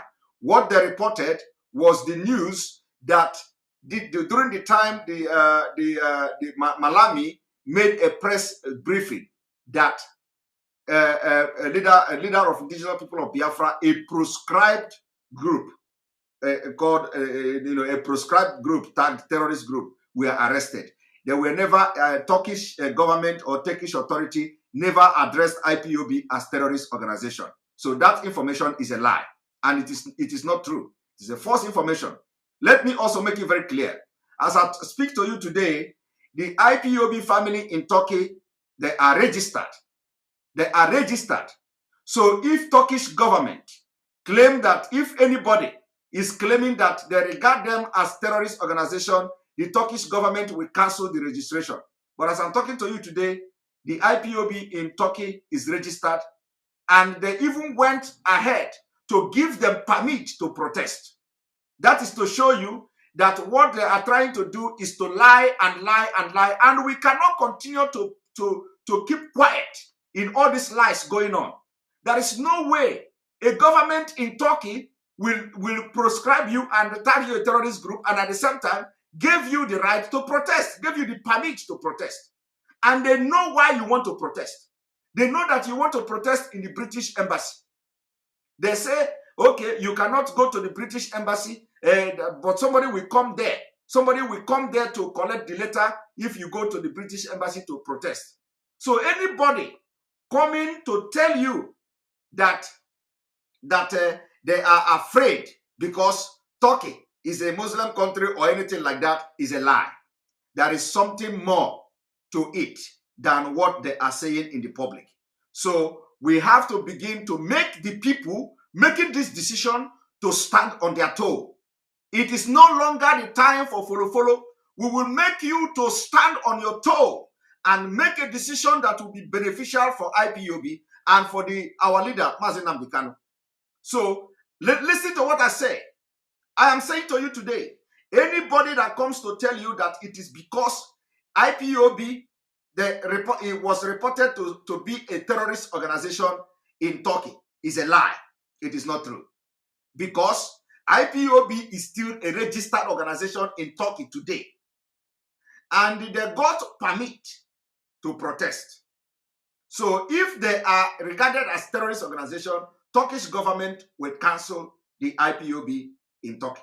That did not happen. Nigerian government is the only government that is calling IPOB a terrorist organization. Now, what is happening in Ghana? We have not investigated what is happening in Ghana.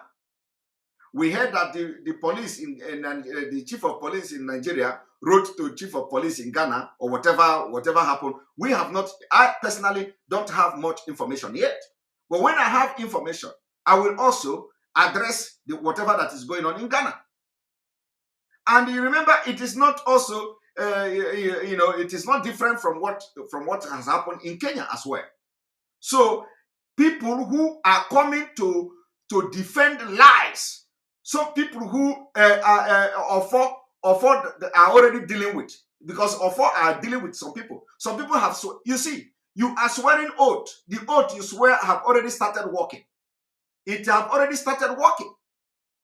So anybody coming to defend anybody that say you must not protest in Turkey, my brother, I am making it categorically clear. I have investigated, and you cannot, because of somebody who don't have document.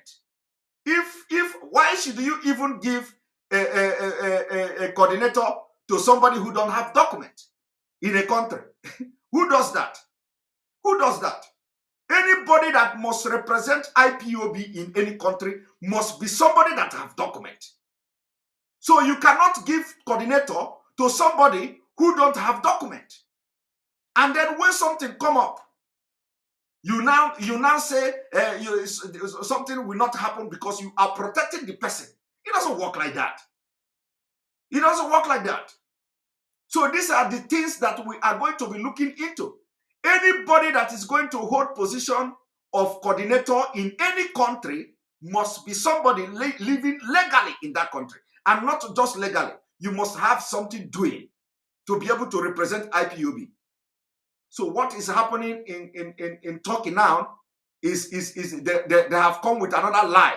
And for the fact that I am part of IPOB, it is time we begin to do the correct thing. And we will make sure that the leadership will stand on their toe to do the right thing. Make sure that the IPOB stays stronger before our leader comes back. So what I'm saying now is that every information you hear from anywhere coming from Turkey, they are all lies. Lies is that the motive behind the cancellation of protest of our leader release in Turkey was because the person who should lead the protest don't have document. Why should you allow somebody who don't have document to be leading IPOB? 2, they told you that they want to avoid attack. Is a lie. When you protest in any country, you are going to be provided with police. I don't know whether they provide police in Turkey or something, but I have seen demonstration in Turkey. I have seen demonstration in Turkey. And I know in most of demonstration, they have police guiding you. So, except if they are telling me that in Turkey, they don't have police guiding them. Okay? So, there is no way a government will say that you are terrorists and at the same time give you the right to protest, give you the permit to protest. You see, we are not fools, so the people you are dealing with are not fools. So there are some IPOB members that are professors. There are IPOB members that are professors in America, professors in the United Kingdom, professors in Europe here. You are not dealing with Dundees. If you don't know the caliber of people in IPOB, IPOB is not palm wine junction where you come and talk anyhow. Before you come to the public to talk, you must make sure that you have your fact, because you are addressing people who are learned. You are addressing people who are learned. And that is why I have always said, please, disregard everything coming from all these our agitators. Disregard it. We are only agitators. This is not how Biafra will be. This is not, I'm telling you, we are fighters. So whatever you see, disregard it. Disregard it, please. This is what I'm doing now, is what we have to make sure now that the leadership will stand on their toe, because that is the only way to be strong. We cannot continue to romance and say, oh, this one. No. That is not how a movement is built. You must be strong and stand on your toes so that any day you speak, it is verifiable. Anything you do will be with fact. It is not romancing and packaging. No more packaging anywhere. We don't do with packaging. We cannot survive with packaging. How long are you going to do packaging? So I challenge anybody today. I challenge anybody from Turkey. Those of you making videos want to defend somebody who made a very weighty allegation on my program. I challenge you. What the fact I have just projected now, is it a lie? Were there a permit? And if were there a permit, do Turkey give police when you go to protest? If that is not enough, you claim that that is, the country is Islamic country and blah blah blah. And then you say because Onyendu is supporting Israel and all that. What kind of nonsense? What kind of nonsense? He's supporting Israel. Is he supporting? If you know that your coordinator don't have paper, let him resign and give somebody who have even citizenship to continue the coordinator. That is how it is done. You don't build in a very weak foundation. I'm surprised. Because how I do my own thing is that before I start talking, before I do my finding, you don't build in a very weak foundation. You build in a strong foundation. That is how it is done. On this note, I'm going to open. I think my message has been passed without bias, without prejudice, without anything. And it doesn't matter whose us is God.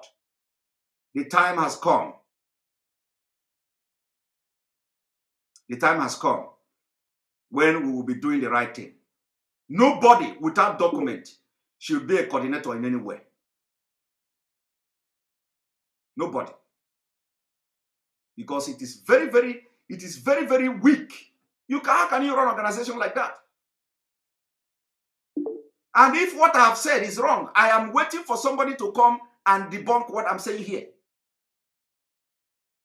Not on this program. You may just do something and debunk it so that you put the record very straight.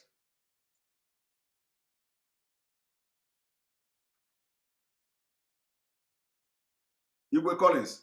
And see, this is my brother that mentioned Epoki. You see, as you talk about Epoki, the spirit possessed me. Stop reminding me about Epoki again, okay?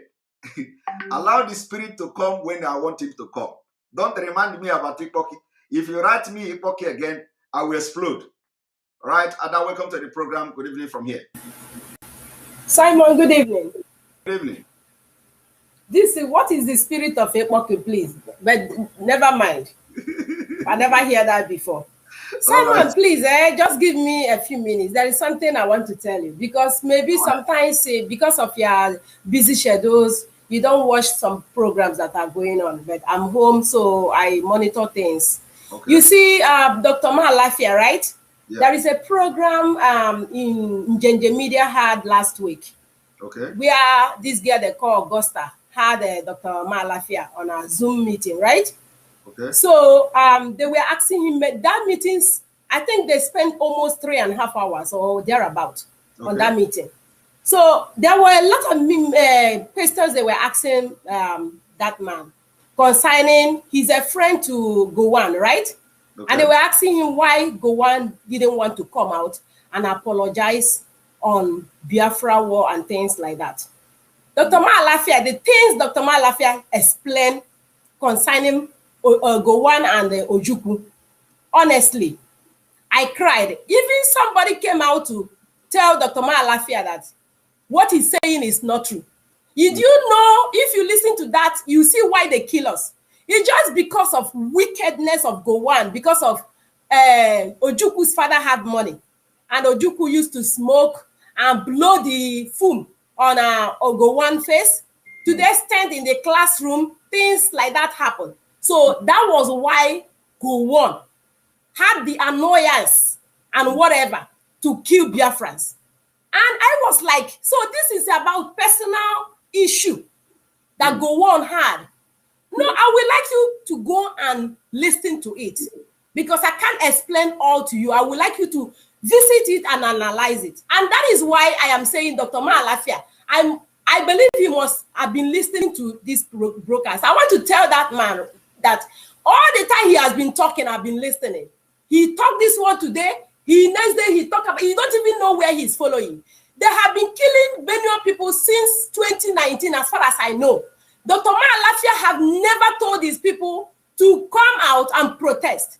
Benue is a food basket to the whole country. If Dr. Malafia really want to have a seat at home, I will want him to start from Benue State because we Biafrans have been struggling, trying on our own. Let them start from Benue, then we will join them. Because all this struggle, they have not been joining us. They have not been doing anything. And they still killing their people and he's still talking. And nobody is arresting him. I don't know what he's doing. Then next thing I want to tell you, our people, Remember all these pastors, majority of them are Muslim before they say they repented and become pastors, right? Many of them, if I start to mention their name, you people will run away and say, especially all these Pentecostal churches, many are repented. They say they are Muslim or they find Christ. And ask me why, because I've been thinking about it. Why is it that all this while they have been killing our people? These pastors, all they're interested is private jet, tithe and offering, even telling you that if you don't pay tithe, you will go to hell. Even telling you that you have to pay your first fruit. The first salary you got in a month, you have to give it to them. But the same people are dying every day, and these people are not doing anything. They're not saying anything. Even when Kai president was kidnapped by terrorists, they demanded for how many million? These people never my sister, Yeah. let me tell you. Yeah. You see this struggle where we are into now. So first of all, just one moment. Mazi Oku, thank you for your super chat. We appreciate you. You see this struggle we are into now. Yeah. You know, there is every Igbo man, a Igbo speaking Biafra, or I would say every Biafra person is business oriented person. You see, sometime you find yourself in a situation where you feel that you needed something more than others. Okay? You needed something, even though other people need that thing you need, but within you, you feel that you needed something more than others. And let me tell you, do you see anybody agitating in Nigeria all this while? It was only the Biafra people that were agitating. And not only all Biafra, it started from the Igbo-speaking part of Biafrans. So the agitation started from Igbo-speaking part of Biafra, spread to our brother in the South, as they call them, spread to Dudua, and little by little spreading to the Middle Belt. So when you look at the people putting more effort in the struggle for the disintegration of Nigeria, it is us. And yes, I know. And it is not that we are the only people that needed this thing more than any other person. No. But let me tell you, there are people that, you know, they feel they needed it more than any other person. And if you are a business person, you need something more than your business partner, you go for it. And in going for it, you take risk. And in taking risk, you turn every stone that you see. So, you know, we are not here to say, okay, where were you when we started?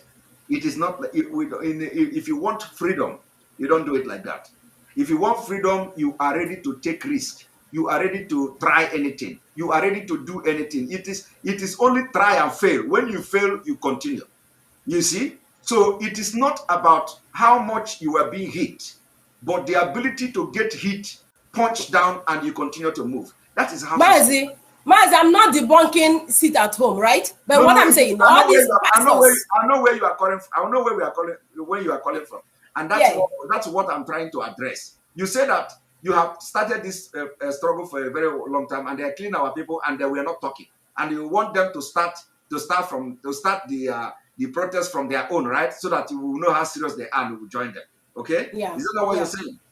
Yeah, what I'm saying, right? What I'm saying is that, understand me. What I'm trying to say is that Dr. Maalafia wants us to have the whole Christians to have. Listen, they want us to have 1 week sit at home. But what about the pastors? What are they saying? No, what are these pastors saying? Listen now, we are all saying the same thing. See, it doesn't matter what the pastors say. We are waiting for the pastors to wake up, because the people they're not gonna wake up. They're not gonna wake up, Simon. They're not gonna wake up. You cannot say they're not gonna wake up.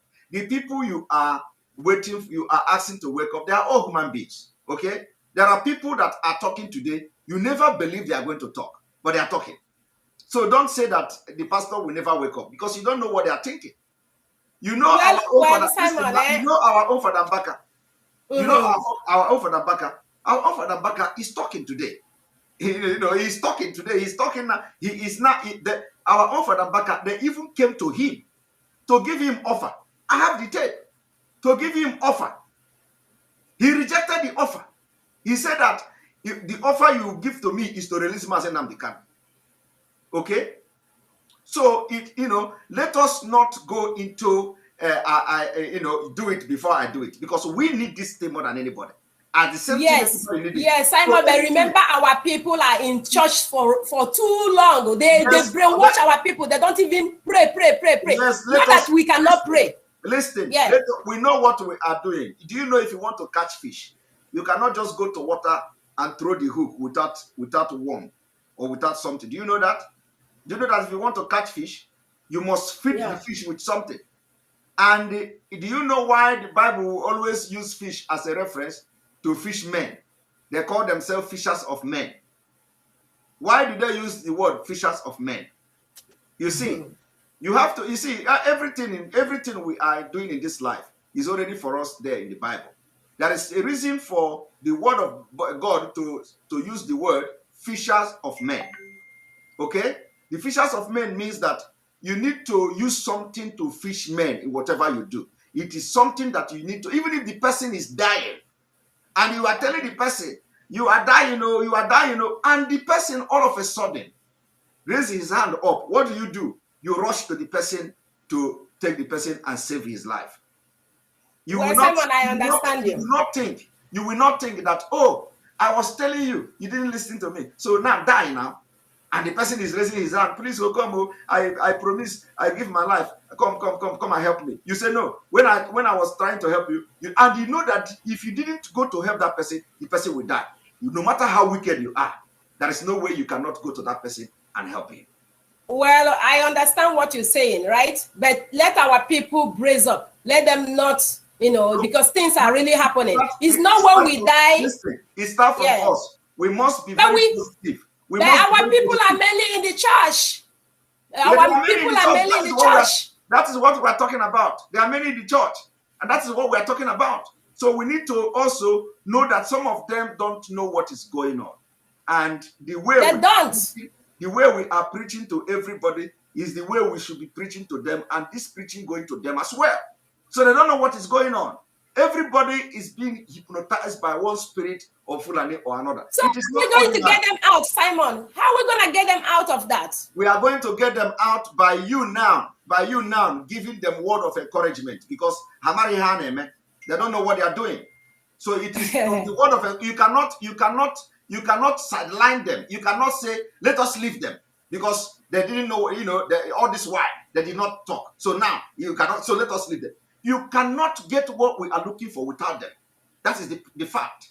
So no matter how you want to say it, no matter how you want to paint it, we can never ever succeed without other people. And other people can never succeed without us. I am not here for this struggle to do jamboree. I am here to make sure that whatever that is needed to be done will be done, irrespective of likewise me. Honestly, so let us anything that come. Let us forget the past. Let us forget what we have done in the past, because it will never come back. There is nothing you will do now to revive the past to come back. All the people that have lost their life, there is nothing you can do now to revive it. What we have to do is whatever that is going to push this struggle forward, let us embrace it. And what is going to push this struggle forward? What is going to push this struggle forward is to make sure that we bring as many as possible to know that Nigeria is already collapsed, and there is need to join hands to whatever that is going to make Nigeria, bring Nigeria to its knee. Let us do it. We are not saying that after 1 week, let me tell you, it is not that it is going to be 7 days. It may be 1 day, it may be 2 days, but a journey of 1,000 miles starts with a step. So once we be able to bring the Christians, convince them, because we are begging them, we are going to beg them. And believe me, as this thing is happening, we are making these brokers. These brokers I'm doing now is begging people, exposing what is to come for people to begin to think. Okay, that is why we are doing this program. So we need them. I want everybody to begin to think towards this direction, irrespective of how insulting it will sound, irrespective of how, but we are not looking at what it is going to be to us. We are looking at the future, what is going to bring to us in the future. That is what I think very positive. So let everybody channel our energy towards this direction. Let us stop attacking them. Let us start to tell them the reason, the need for them to see the reason and the need to join what we are doing and to sit at home to protest against Nigeria. Let us not even talk about, okay, come and join us in Biafra. Come. No, let them say they want to protest against Nigeria. You see, everything is brain. With the world we are into now is brain. Let them say they want to protest against Nigeria. Who will support it? Forget how it is going to happen at the end of the day and what will happen when that protest starts. Because we are majority. Okay? So when it comes to Biafra and when it comes to the entire southern Nigeria, we are the majority. And if that kind of protest finally happens, forget how it is going to end. That is where you see. All right, Simon. I have heard you. I have heard you, but a lot of Christians have been killed and nothing happened. A lot of souls. It is not ordinary. It is not ordinary. You should know that. It is not ordinary. The same spirit that is holding them is the same spirit that is holding everybody. Why we are shouting every day. So it is not ordinary. Anybody that says that it is ordinary is a lie. So why these pastors, why all the time they're giving prophecies and they're not seeing what is going on? What kind of prophecies that they're giving? You know, I'm not against pastors, you know. I'm not against pastors for these ones who talking on here, telling me to go home and say about my family. None of your sister can come out here and be bold. I'm not afraid of nobody. None of them can be bold to speak the way I'm speaking.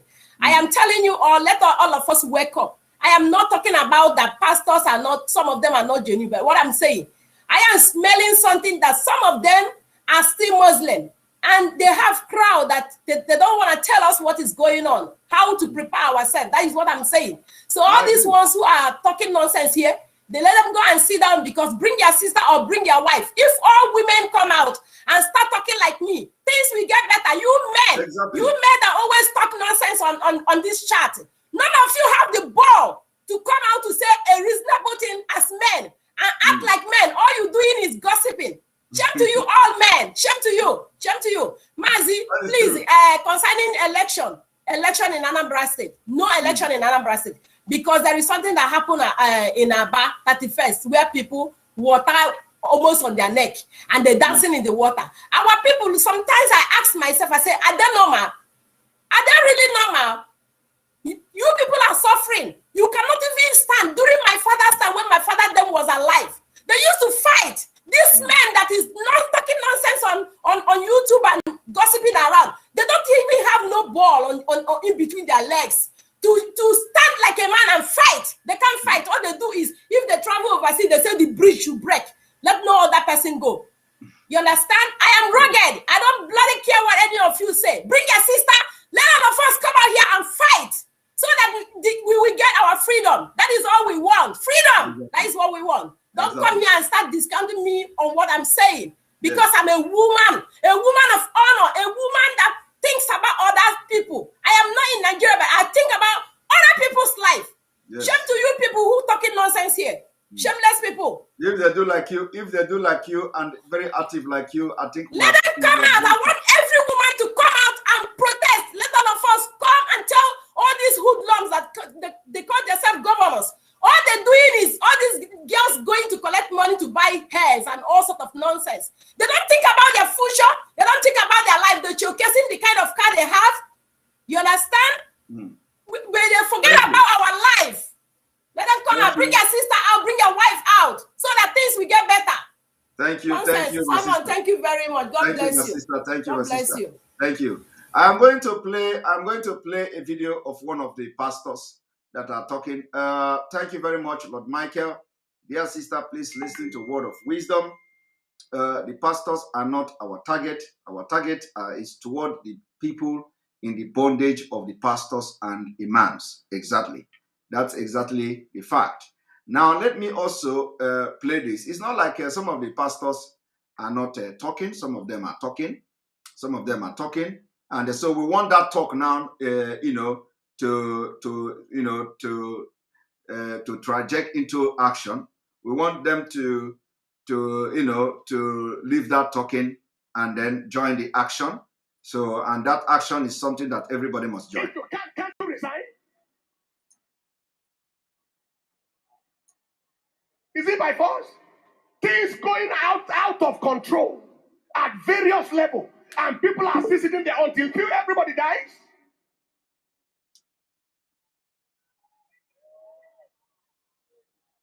The time has come where they say enough is enough. John Maxwell said, everything rises and falls on leadership. Yes, sir. We can't, it's not even time to blame who is the kidnappers or the bandits.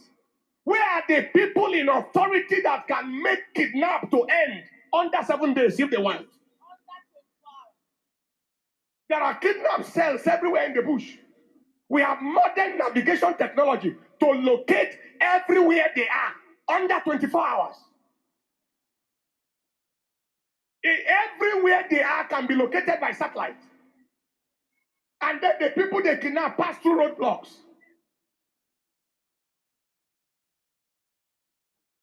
And people are sitting and priding themselves. I am chief this and chief that. Useless chief nothing.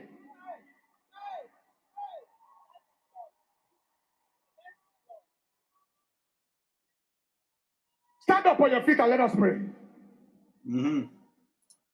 All right. So, of course, something is happening, and people should know that something is happening, or like before. I'm going to now continue. We are going to continue the conversation. Hyacinth, you have to be very snappy. Welcome to the program. Yeah, good morning, Mr. Ekpa. Yes, good morning from here. Okay. Do you know that I saw in one of the news? I can't remember. No, which there is a noise. There is noise. There is noise in your. There is noise in your sound. Can you hear now? I can hear you. Go ahead. Okay. I saw in the news. I think I don't know which of the 9th. Maybe 9th of September or 2 November. There is noise. There is noise. There is noise. There is noise. Is there still noise? You still hear noise from the background? The noise is too much. No. There's no. Hello, can you hear me now? I'm hearing you, but there is noise. Can you check if something is touching your mic?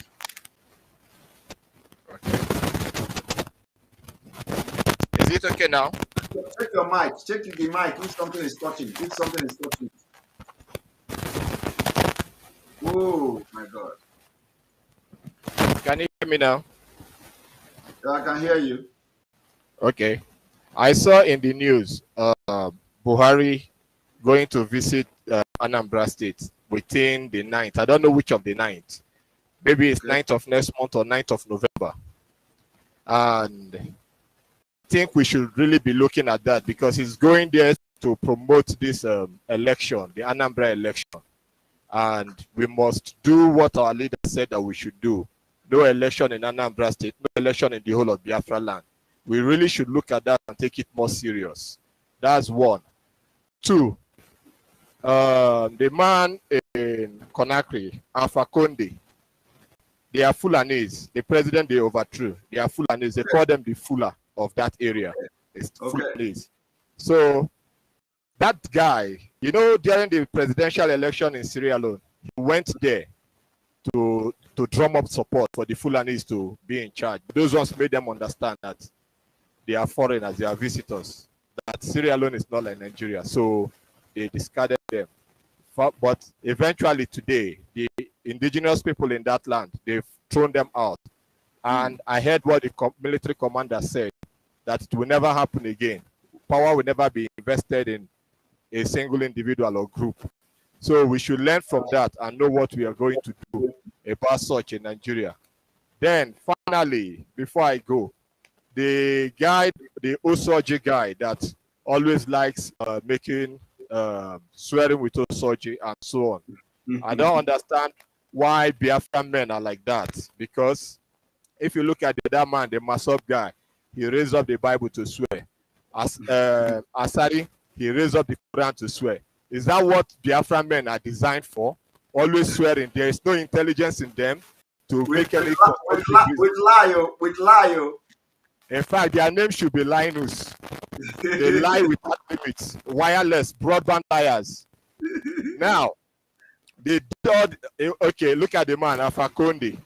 Look at how he's sitting like a hopeless man. But he's an evil man. Very evil. So now, if our men can be reasoning so awkwardly, no intelligence to make any critical investigation, when you tell them something, they tell you it's a lie. Do you know who we are? We are powerful. We are this, we are that. Your enemies knows you better. It's just that the men of Biafra, I don't know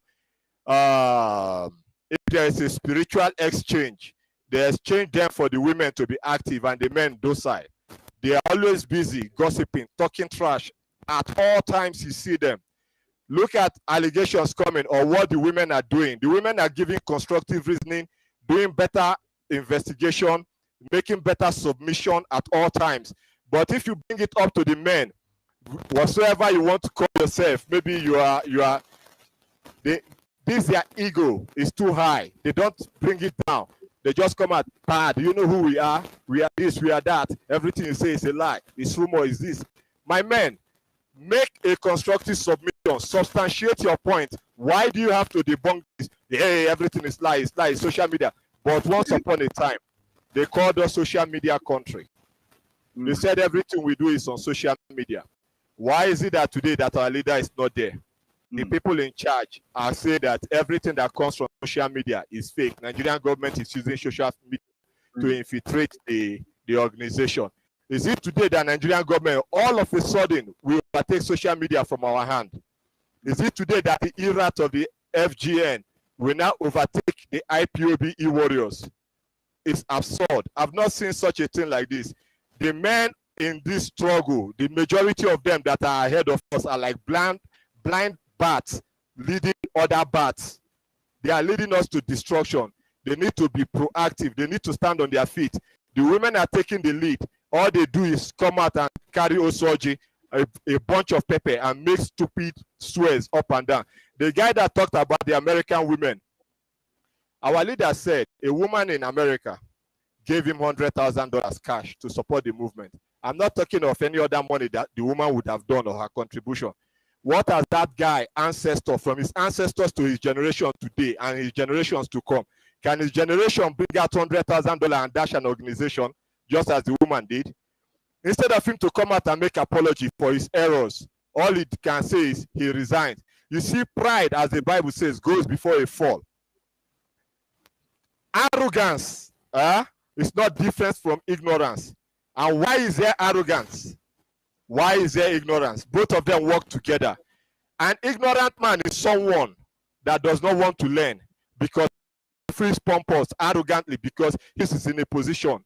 The Bible says something in the book of Ecclesiastes 20:24 that a lie is a foul blot, always found in the mouth of the ignorant. Why is a man ignorant? Because he's arrogant. That man is arrogant because he's ignorant. Talking shit about the women that you don't know, saying that they brought up video, it's private, and the next you brought it up. We lose your this thing. Can you check your internet connection, please? Stan Anyekwam, thank you for your super chat. I appreciate you. I think we lost you. We lost you, Hyacinth. Hyacinth, we lost you. Now let us play the Guinea Conakry. Footage that was sent to show the president of Guinea, Alpha Condé, after his arrest today, Sunday, in a military coup in his country. This footage shows President Condé, 83, surrounded by a group of military personnel in his office and inside a vehicle. And behind the coup were elements in the Army's Special Task Unit and its commander, Mamadi Doumbouya, who announced in a recorded message the dissolution of the government, the suspension of the constitution and the closure of the country's borders. Separate areas of the capital of Guinea, the city of Conaire, have witnessed heavy gunfire since this morning. A Guinean army colonel has seized control of state television airwaves and announced that President Alpha Condé's government had been dissolved hours after heavy gunfire erupted near the presidential palace. The personalization of political life is over. We will no longer entrust politics to one man. We will entrust it to the people, Doumbouya said, adding that the constitution was also dissolved and land borders now closed. You see, that is Fulani man. Their own have ended.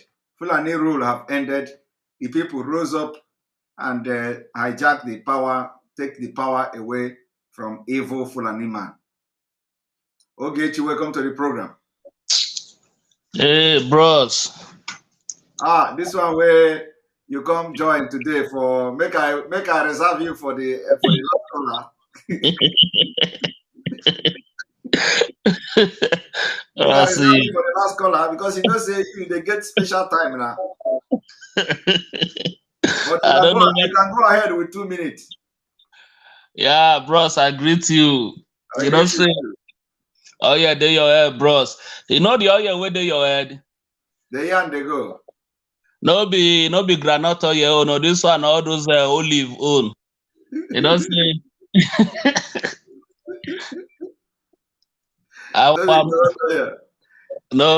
leader say, may they say very soon women go dey front line, and I don't see them. I don't see women go just chop belle food, come social media they talk. That guy, where they talk, where they talk. Normally, really before, you get one Arabu Tokai, we carry Biafran flag and Tokai flag put for back. Because they do video, I think that was 2017 or 2015 where they arrest our leader. At 2015. Yeah. Say made the release, can't they talk. So later on now, when our leader comes office, he can land for better land we be saying na there and I give water we into bath. So that guy can't provoke. And later on, they can't because the history, the rumors who they get that time, they say that guy na one official government for Tokai there, and so we can't hear that time. But no be true now. And later we'll come investigate now. We'll come to say now people where they still give a 50 euro, may they follow up injunction. Yes. we got no say the man want to use us to subscribe in phone. Yes. We can't pipe low, say more leave him. Now this man carry your surgery that day and I can't come out they talk. when I see that video laugh for Kimi, this man I can't even say I be this guy to say we will nearly judge the struggle. You don't know say you don't tell where they follow the struggle they come say who your pipe low. You don't know. About that was sister that no know say that Ikpoki don't know that Ikpoki mean a lot for our junction. You don't know that. You know say every Igbo person know what Ikpoki mean. No. You don't know say anybody when they call it Ikpoki.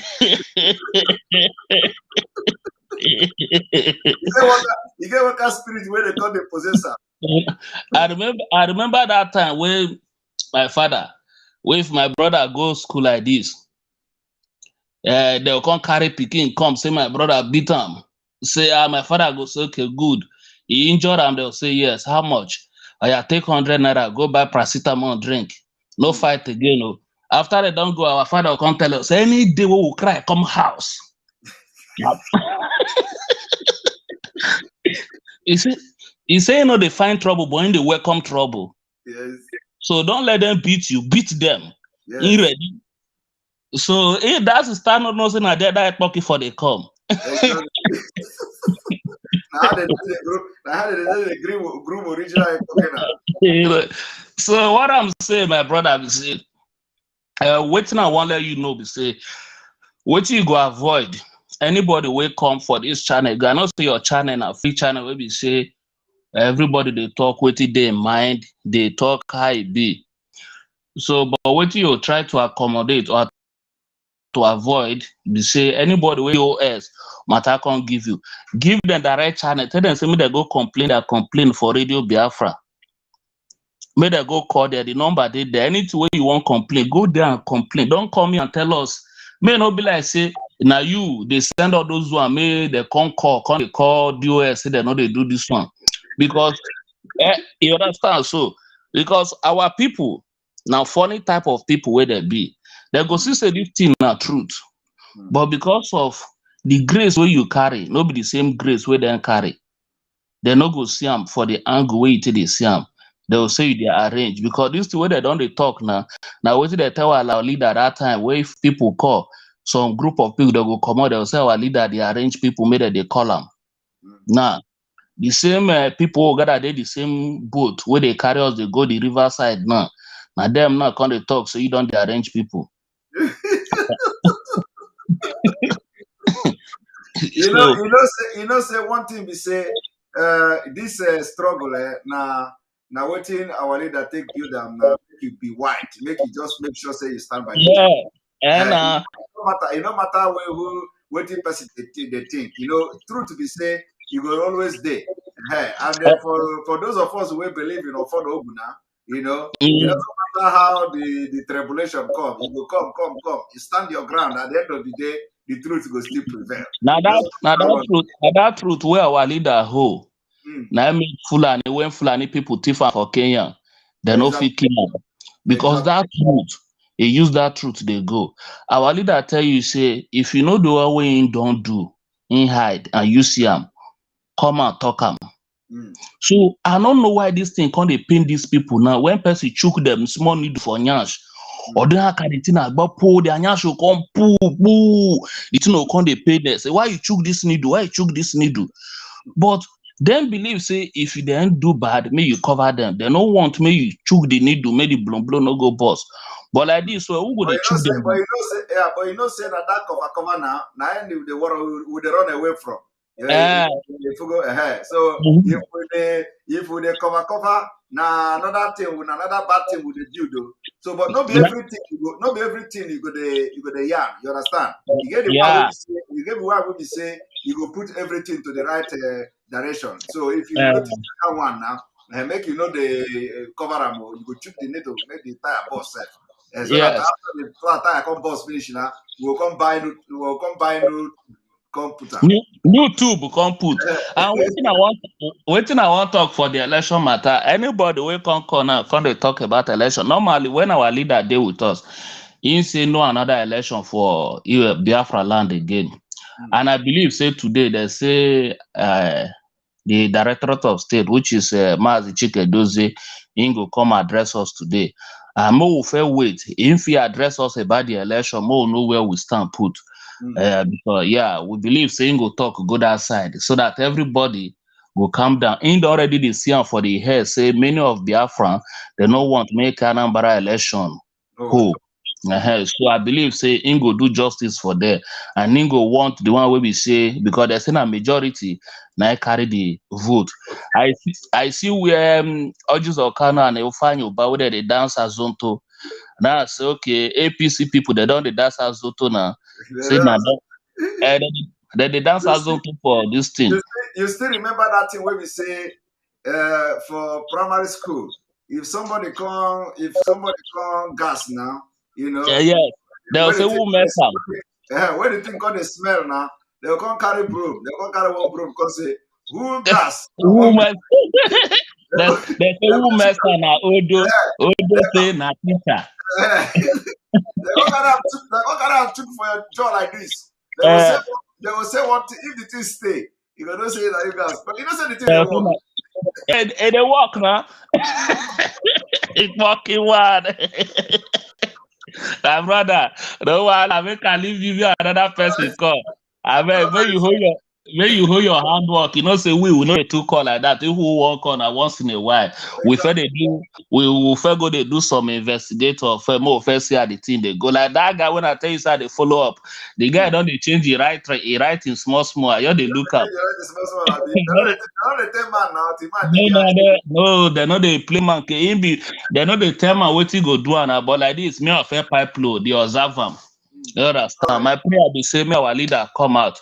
I made a try carry and come court on October. Me all of us we see him. We see him so that everybody mind will come down. And I believe say this. Make you continue to the pipe low for where you there.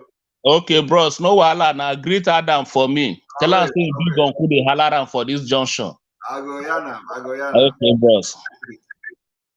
All right. That is it. Udialo Junior that got angry the other day that I didn't allow him, or I don't know. Welcome to the program. Udialo Junior, you are not talking.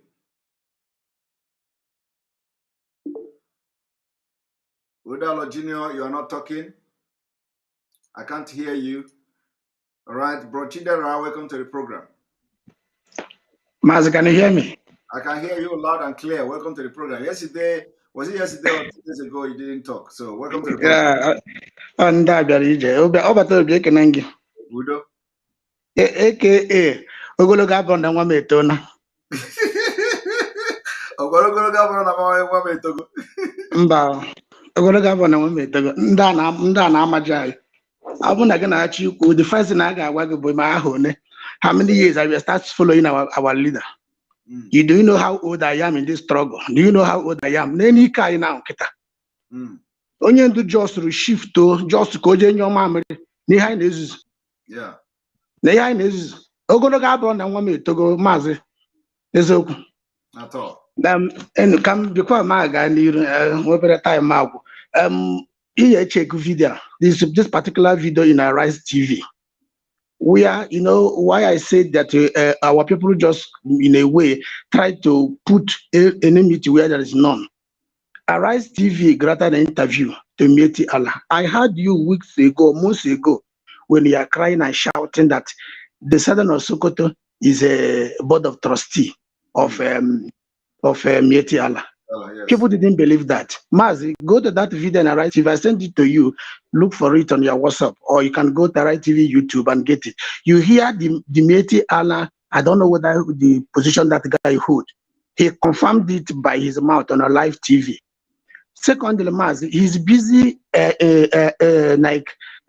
mocking Southerners, telling them if you are an open grazing ban, the law. So many things he said that which I know you make a list on your own. But why I want to highlight that he was telling them the law the Benue state make, how far about the law there? It doesn't bring peace. It's basically telling people that making law in the south, they are wasting their time because the Benue own there was nothing there. You know, so in this case now, Mazi, I really want to use this opportunity to send a message to our brothers. Before I even go there, let me just speak to Ada. Our Ada who just called in a couple of minutes ago. Then he made statement, and I like the way she spoke sometimes. But when it comes to Malafia, we should trade with the caution. In that particular meeting, he was mentioning, I wasn't told, I was a guest in that meeting. And it's not everything after the offline. Mazi, you can, I would not something I'm gonna say here on the air. That man means business, and people doesn't know what is going on. You can just read what I literally write to him privately here on this chat. You will see. Manafia is not he's not like a social media kind of a person. This is not a small fish. He will not be shouting. He will not. It's not necessary for every single killer he comes. He doesn't have a position. He's not a governor of a state. So the way you are running away, the man is running away like you. So people should not come in a way, especially Malafia. Every single thing he shout. People who work on what he said. Somewhere last year or earlier this year, he told the whole world that the people who will start a war 2023, they will start killing eminent people in the south. He would do that. Have the south to work on what he said. Why would he come out to say another one if you are not to work on what he's saying before? Yes. So the man know what he's doing. And remember, the aim of that meeting was to bring South and Middle Belt together. That was the aim of that meeting. So if we South now, coming here now to start antagonizing him, it will look, this video will go viral. People will like, hello, people are trying to come together to come and have see how we can sort it together. They are the one going to social media attack me. They will copy the video and send to him. Look at people you are going to. So we should just, when you come to certain area, we should just hang on first. The man mean well. I have to say it here clearly. But he doesn't have power to do certain things. And again, there is a particular question I posed to him, which I will not say here. I know what he told me. So people should not think that Malafia is just like, let me use his word. They say he's not a rabble rouser. So he cannot be just coming and talk anyhow. So in this case, Namazi, I will personally have to ask you this question that is bothering me. Okay. This question is, if social media today, Simon Eber, banned anything in Biafra and say, this, I'm just like an illustration on my own side. If Facebook now say anything in Biafra, just not there's certain word you type, they ban you. As I'm speaking to you now, I can't comment, I can't post, I can't do anything on my Facebook page. Only God knows when. For this year alone, I know how many things have been banned. Now, if Facebook now banned all of us now, what do we do? What are the option we're having? I can answer that even before you make a comment. Number one, why you have something called Radio Biafra is that Mazi Nnamdi Kanu have vision years before those mess started. He gave us what called Radio Biafra. If Radio Biafra was in social media kind of somebody else own it, it's not our own. By now they could have blocked us completely. But it's something we control, our own. So you do nothing. The Zoo media, Zoo government will try anything they do. They won't have access to block it. We will be staying on air. Now, why I'm saying what I'm saying here, that a lot of people have come in a way to say, I'm not here to favor you, Simon or Seven, but let us reason and know that exactly what we are here. If me and you enter bush to chase a bush meat, do not turn gun when I stand my back. Simon Ekpa did not open social media in order for him to come and make a personal money. Simon Ekpa did not have an app for his own personal gain. I remember when Simon started this, because of attack from Facebook, Facebook was start blocking him left, front, and back. Now, Simon said, what do we do when these people started saying no more anything blockable? Now Simon went and said, okay, let's have what called Enter Biafra. Is our own. In case of incasity, let me use that our normal way. So in case if something happened, they say these people don't want us anymore. We have something to fall back. Now our own people struggling with us now are now telling us that Simon is building an empire. How do we? What are we still doing? Mazu just left us. Go look at what we are doing. Simon did not put Enter Biafra for his own personal gain. Let's get the message straight. Is in case of if Facebook say anything B is no longer welcome, then where do we go? Just like any other radio, you can't grant interventional TV. You'll be begging BBC. They even call you, refuse to air it live. But if you come to Enter Biafra anytime, any day, nobody will give you this thing. To that, I have commented more than how many times on this platform. Nobody will block me. Unless I say something contrary. So nobody will come to say, no, he don't say this here, he don't say that here, unless you want to be news, and that's why they can block you. But Facebook can decide anything. You just vote anything about this or Nigeria, they block you. Now you open you say app will come out very soon. Somebody went and started being programmed. No, I'm not gossiping, but I want to message to send clear to our people. Net reason, if Nnamdi can see years before today and open Radio Biafra, what happened if he did not open Radio Biafra? Where is our communication point? What will we be doing by now? Where are we going to? Is it who will grant you an interview to send their messages? What if today these people finally bought all those social media? Zoom can buy that. They can say, okay, block anything blockable. What do we do? You are now making a way. Even our leader, if he's now off with us, now if he's on with us, he could have by now, Simon, inaugurated our own social media app. This is a way forward. You are giving us alternative, but rather we are appreciating, we are attacking you. We are saying you are building empire. Okay, if you are building empire, what is wrong in the Biafra person building empire? We are supporting another person. What is wrong in you using Biafra to build empire? Mark Zuckerberg or Mark Zuckerberg, how they call Mark Zuckerberg, yeah. Is it a Biafra? He's not a Biafra. We are supporting him. Yeah, so many things we consume. China, every 99% of what we consume is made by China. Why are we now taking off somebody building an empire? Is he building this empire in a wrong direction? Or is he building empire in a right direction? What to benefit us? Somebody will be minister tomorrow in Biafra.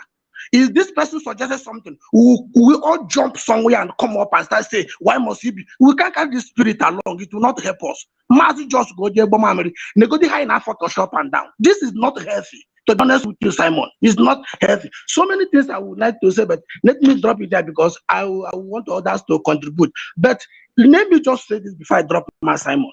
I want to look at what is going on. A lot of people are just using themselves, bringing themselves, claiming that we are fighting for struggle. If like you now, my Simon, as intelligent, as educated as us, you gather some people now and say, let us have what called proposed constitution. Not that you are forcing the constitution on Biafra, not that you are giving it to IPOB, but they propose. Anybody, you can come out and do it now. Let's start reading this constitution and start making an amendment. Because I believe if that come up now, somebody might repent and say, oh, if mere reading of that particular constitution, just proposed constitution, somebody will say, hey, do you see what Simon Ekpa just wrote? Okay, let me be interested. I want to join this Biafra. I think these people are making sense. Nobody will do it now. But when you brought it now, they will tell us that Simon is trying to create his own nation. They won't even call it the Biafra anymore. Let's rethink and go back to drawing board, because this board is turning to black and the chalk is finishing. A lot of people are backsliding, and it's not good. I see no reason why, whereby a whole leader of us is in captivity. We are here eating pounded yam, and what we do for the past 3-4 weeks now, Simon Ekpa dominated social media rather than Mazi Nnamdi Kanu. That is very shameful to us. It's very, very shameful. Very, very shameful. Everywhere. Very, very shameful. We left everything and start chasing rat. Simon is comfortable in Europe. We are now living somebody that's in the jungle and pursue. You know, never come here on social media want the Simon face shrinking. Simon is looking fresh every day. We have not seen our leader how he look like for the past 2 months, and we are worried of somebody looking fresher every blessed day, rather than the man who brought all of us out. Where are we, Mazi? Where are we? Where are we? If Mazi Nnamdi can come out today and ask us how far are we, where are we since he left, which account are we going to give him? We will bring Simon Ekpa's names in social media all over. We will start playing Simon Ekpa's tape where he said church must. Where is the wrong in church? It is IPOB, he said Nigeria church. And this man in that particular meeting, he mentioned that thing. And this meeting, I'm telling you, when you hold that meeting, after everybody left, we have some certain discussion background. And this man mean well, this is Emma Lafia, he mean well, and he spoke well about this. But when he played that tape, I was very shocked, because it seems like he and this man mind. You I hear when you say Mazi, we will go to Mazi Nnamdi Kanu's heart and bring progress. You went to Lafia's heart and bring what he was saying. You are not there at that meeting. So Biafra did not know what you represent, because I have been in a meeting with you, which you don't know. That is one day a woman raised a kind of allegation against Nnamdi Kanu. You didn't know I was there, but the way you reacted, they didn't know we are all disciples of Mazi Nnamdi Kanu. The way you are not even your turn to speak, but you jump up and say you wanted your first. You cannot be here, and this woman is allowed to speak in about Nnamdi Kanu. Even then, you told us then that you are not even IPOB member, but you cannot. How about now that you're IPOB member? They don't think of those things. They don't think, they don't know. There have been several meetings with you, which I am, you not even know that I'm that meeting. I'm watching what you're about to say when the IPOB matter is raised. But the way you address it, there's nothing different from what you address it here. And you didn't know that that wasn't IPOB meeting. I wasn't there as an IPOB. I was there as another organization. And you represent IPOB. When anybody raise anything there, we should start thinking properly. Look at what they say. Okay, somebody call your program and say that our Turkey, there's a problem. They now went to social media and say Simon Ekpa hosted a Turkish person, mention his name. Did you hold that man? The answer is no. That man called, just like the way I'm calling now. Why are we doing this? Why are we like this, Maz? Why are we like this? It's very shameful. Yorubas are moving far. But we are here dragging nonsense within ourselves, talking waiting okay here. Sometimes my wife will be ashamed. You don't even want to listen to him, because he didn't know that men with a phone and the bachelor white. Many high name. We don't Thank you very much. Thank you very much, bro. I appreciate you for this wonderful input. Thank you very much. Estelle OKK, thank you for your super chat. We appreciate you. Enter Biafra was open when Mazi Nnamdi Kanu was out. Still, he didn't say anything. People are running faster than their shadow. Exactly. Exactly. All right, welcome to the program. Yeah, Maz Simon, I am glad to hear your voice. And in fact, I just want to say, let me just ease myself, because the other day you called me. I just left. I was just hearing my name from afar. So far I reached there, the thing have already cut. So, yeah, so right now I want to just ease myself. Sebastian, let me carry my laptop along. So the moment I just enter the bedroom, honestly, I am glad, and I want to appreciate you, because I am not the kind of person that do you know like to just converse for like this kind of a thing, but I was triggered. You know, when I listen to what you are saying, listen to what our leader was saying, honestly, that's speaking, look at it that a seed has been sown in my mind. You understand? So I keep on burning for this, our Biafra. We need to go home, because we are really suffering, and people are not seeing it. You know, in fact, I said when that eventually, anytime that you pick my call, I say, I will call you and watch around it. Because people doesn't know what you are really doing. If they know what you are really doing, they will see clear. And I said, I will ask you, when our leader was on ground, have you one day asked you not to like broadcast? Has he one day called you say, Simon, don't broadcast again. I'm tired of you. Has he done that? No. There's no reason for him to do that. He's never done anything like that. Good. Now you are doing better than him. Sorry, you are doing Doing better than before. yes, you know, you are doing better now than then. Then people, instead of us, are supposed to know better now to come out and support what you are doing and let us move forward. We are busy fighting. Maybe by the time that our leader will come out now, then for instance, that there is a time for us to give a account of what we have done. Maybe some will come out and say, in fact, my own portion is that, in fact, I fight Simon Ekpa. I don't even want him to talk. I don't even want him to say anything. But we that know what we are doing, we will come out and speak as you are speaking, because you really stand well, and I really, really appreciate you. Honestly, sometimes my wife, sometimes when she come out to the parlor or whatever I am, she will say, "Wow, Kano son," I will smile because she know that I wasn't like this before. All right. because I used to tell her, I said, this is not what somebody asked me to do. I said, this thing is what I've been sold in our mind, and we are going to achieve something great. Like any time that I write something, I say, Master Simon Ekpa, God is with you, we are with you, and we will win. In fact, when I was listening to you, just trying to let us to see what is actually happening, showing up, in fact, playing it, then I can see some people again, like people like those people that have the spirit of Wanza. There's one that you change his name, say his name is not going to be called that his name will be called Wanza on the next spot. There's somebody like that who will just come out and be projecting something. I feel that they pay them to do that. So I really appreciate you. Don't be weak, because my father used to tell me something. He said, any tree that children always run to every time, it means that something good is falling from that tree. That's why children always run down there to go and pick up something. You understand? So if nobody that's trying to just pull you down, honestly, it means that you are not doing anything. That the second to the person that called before now, he made a comment. He said that there is oil on your head. He said, not big not oil with that one. he said now the olive oil, and true, it is the olive oil. We are praying for you, and we are praying for our leader that one of these days we will surely overcome. I don't have more to say. I'm just glad. I can't sleep until you sleep now. I will not sleep because I keep on watching. You understand? Because I'm being encouraged by what you are doing. So I think just you are going to be the last person today. Okay. Yes, I'll spend 3 hours 10 minutes here. I think I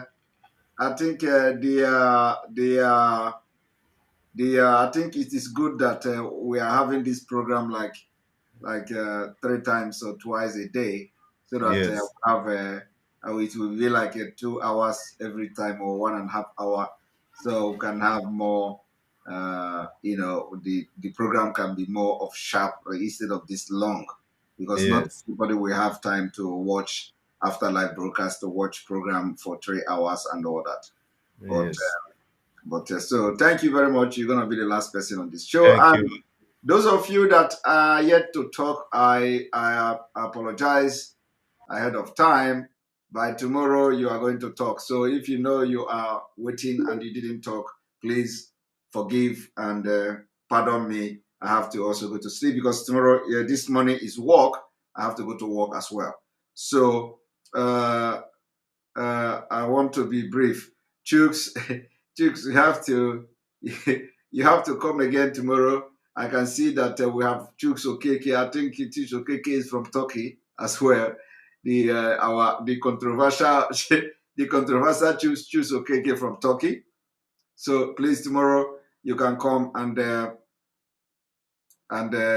he said, please. He said, all right, choose Okeke. First of all, they say your name is not choose Okeke. So let us start from there. I'm going to give you just 2 minutes, please. Yes. Thank you very much. Are you the choose Okeke that come from Turkey last time? Yes, exactly. Okay. There has been a lot of issue going on from there. They say your name is not choose Okeke. Do not mind him. Okay. You understand? You know what happened? That guy is my own brother. Are you getting me? Okay. And he's a junior brother, and I respected him. I used to share his program. I used to follow his program. But of late, I'm dumbfounded. I don't know why he was misled like that. I do not know why. You know, when you want to make broadcast, and when you have to do some research before you do any program. You must do some research. If there is any allegation, you must have to do some research and find out the truth. Not somebody calling you and telling you something and you just jump in and start talking. You see, the reputation he has built for a very long time is a kind of crashing now. Are you getting me? It's becoming questionable. You understand? Now, secondly, since I joined IPOB, I've been following, I've been watching, and I've been studying people both there and here. I've been studying people. I discovered one time you made a comment that Mazi Nnamdi Kanu appeared to be a superhuman, that you did not know why he got to this stage he is now, before he got into this situation.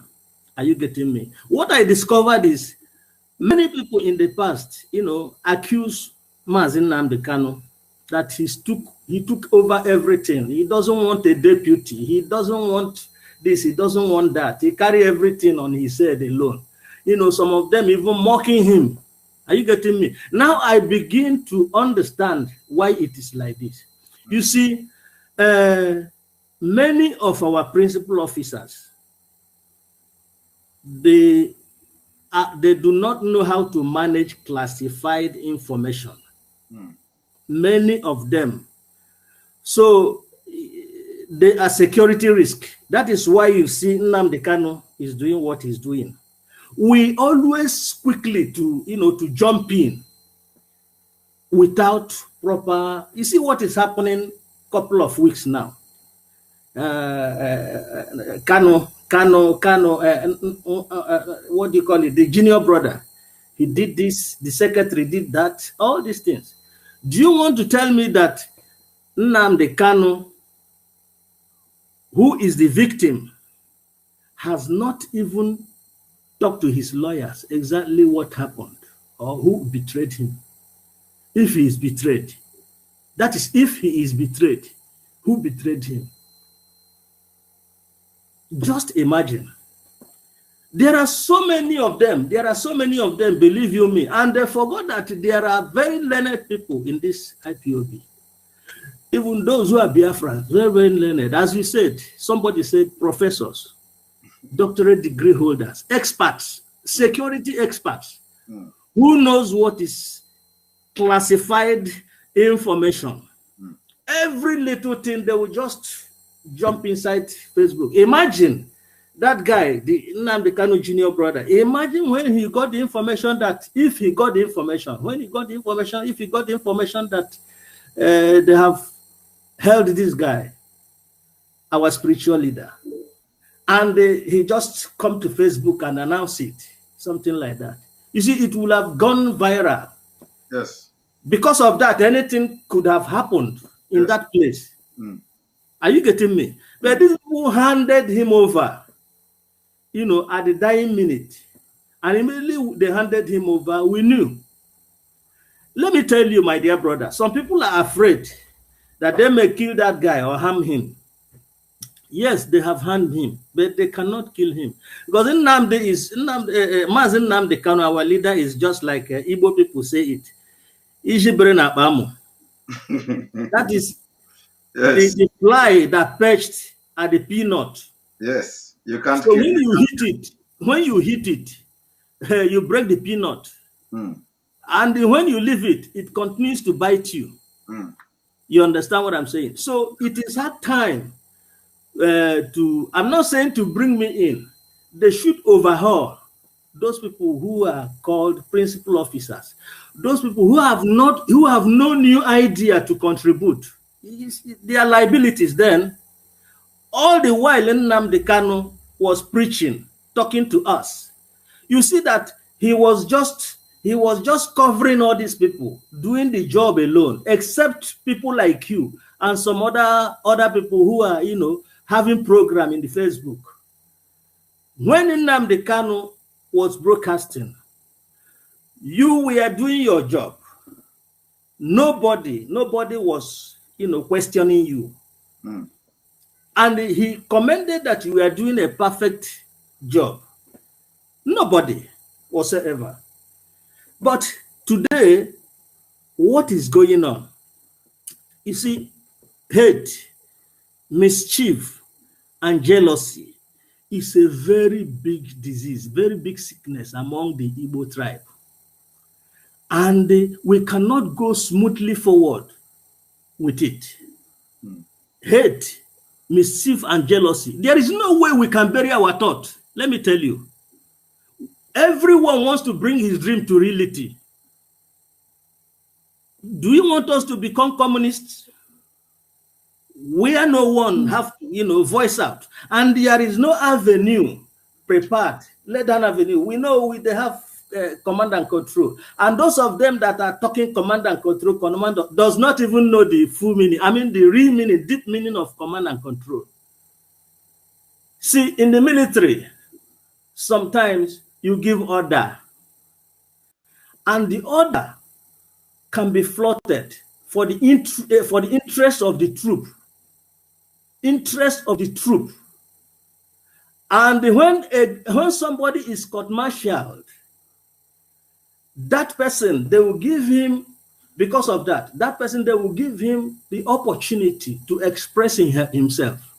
Then he will explain, this is why I countered this order. I don't want the troops to be in disarray, to be killed. That is why. If these guys, my own people, in DOS, the leader of DOS, is a very good guy. He's a good guy, but surrounded by sycophants. I have to tell you the truth. And we must have to continue talking to them until they make a change and do the right. Mazi Nnamdi Kanu, always he come out to broadcast. He said, the humble servant of Biafrans. Servant, you see that word, underline that word, servant of Biafrans. And he entertained every question to everybody's satisfaction. Very humble. Are you getting me? So, but this time around, you see that those who are supposed to be servant of Biafra, they turn to bulls of Biafra, boss. You ask question, they will shout you down that you're asking a stupid question. Mm. Our leader has never said somebody asks a stupid question. Every question makes sense. Mm. Please, my dear brother, let us continue to learn. Thank you very much for your good work. Thank you very much. I appreciate it. Thank you very much. All right, I'm going to end this program here. Thank you all for watching. See you tomorrow. May God bless Biafra. May God bless Oduduwa. May God bless the Middle Belt. May God bless the Amazonians. And I need the video of the Fulani man in Arise on Arise TV. If you know you have the video of the Fulani man that was interviewed by Arise TV, please send it to me. Send it to me and send it to me. I need it urgently. Thank you very much. May God bless you. May God bless Amazonia. May God bless Mazi Nnamdi Kanu. May God bless ESM. May God bless APLB worldwide. May God bless Yoruba Nation. May God bless Sunday Igbo and all agitators. May God bless you. See you tomorrow and remain blessed. And have a wonderful week. Remember, stay out of trouble. Stay out of trouble and stay out of trouble. Good night.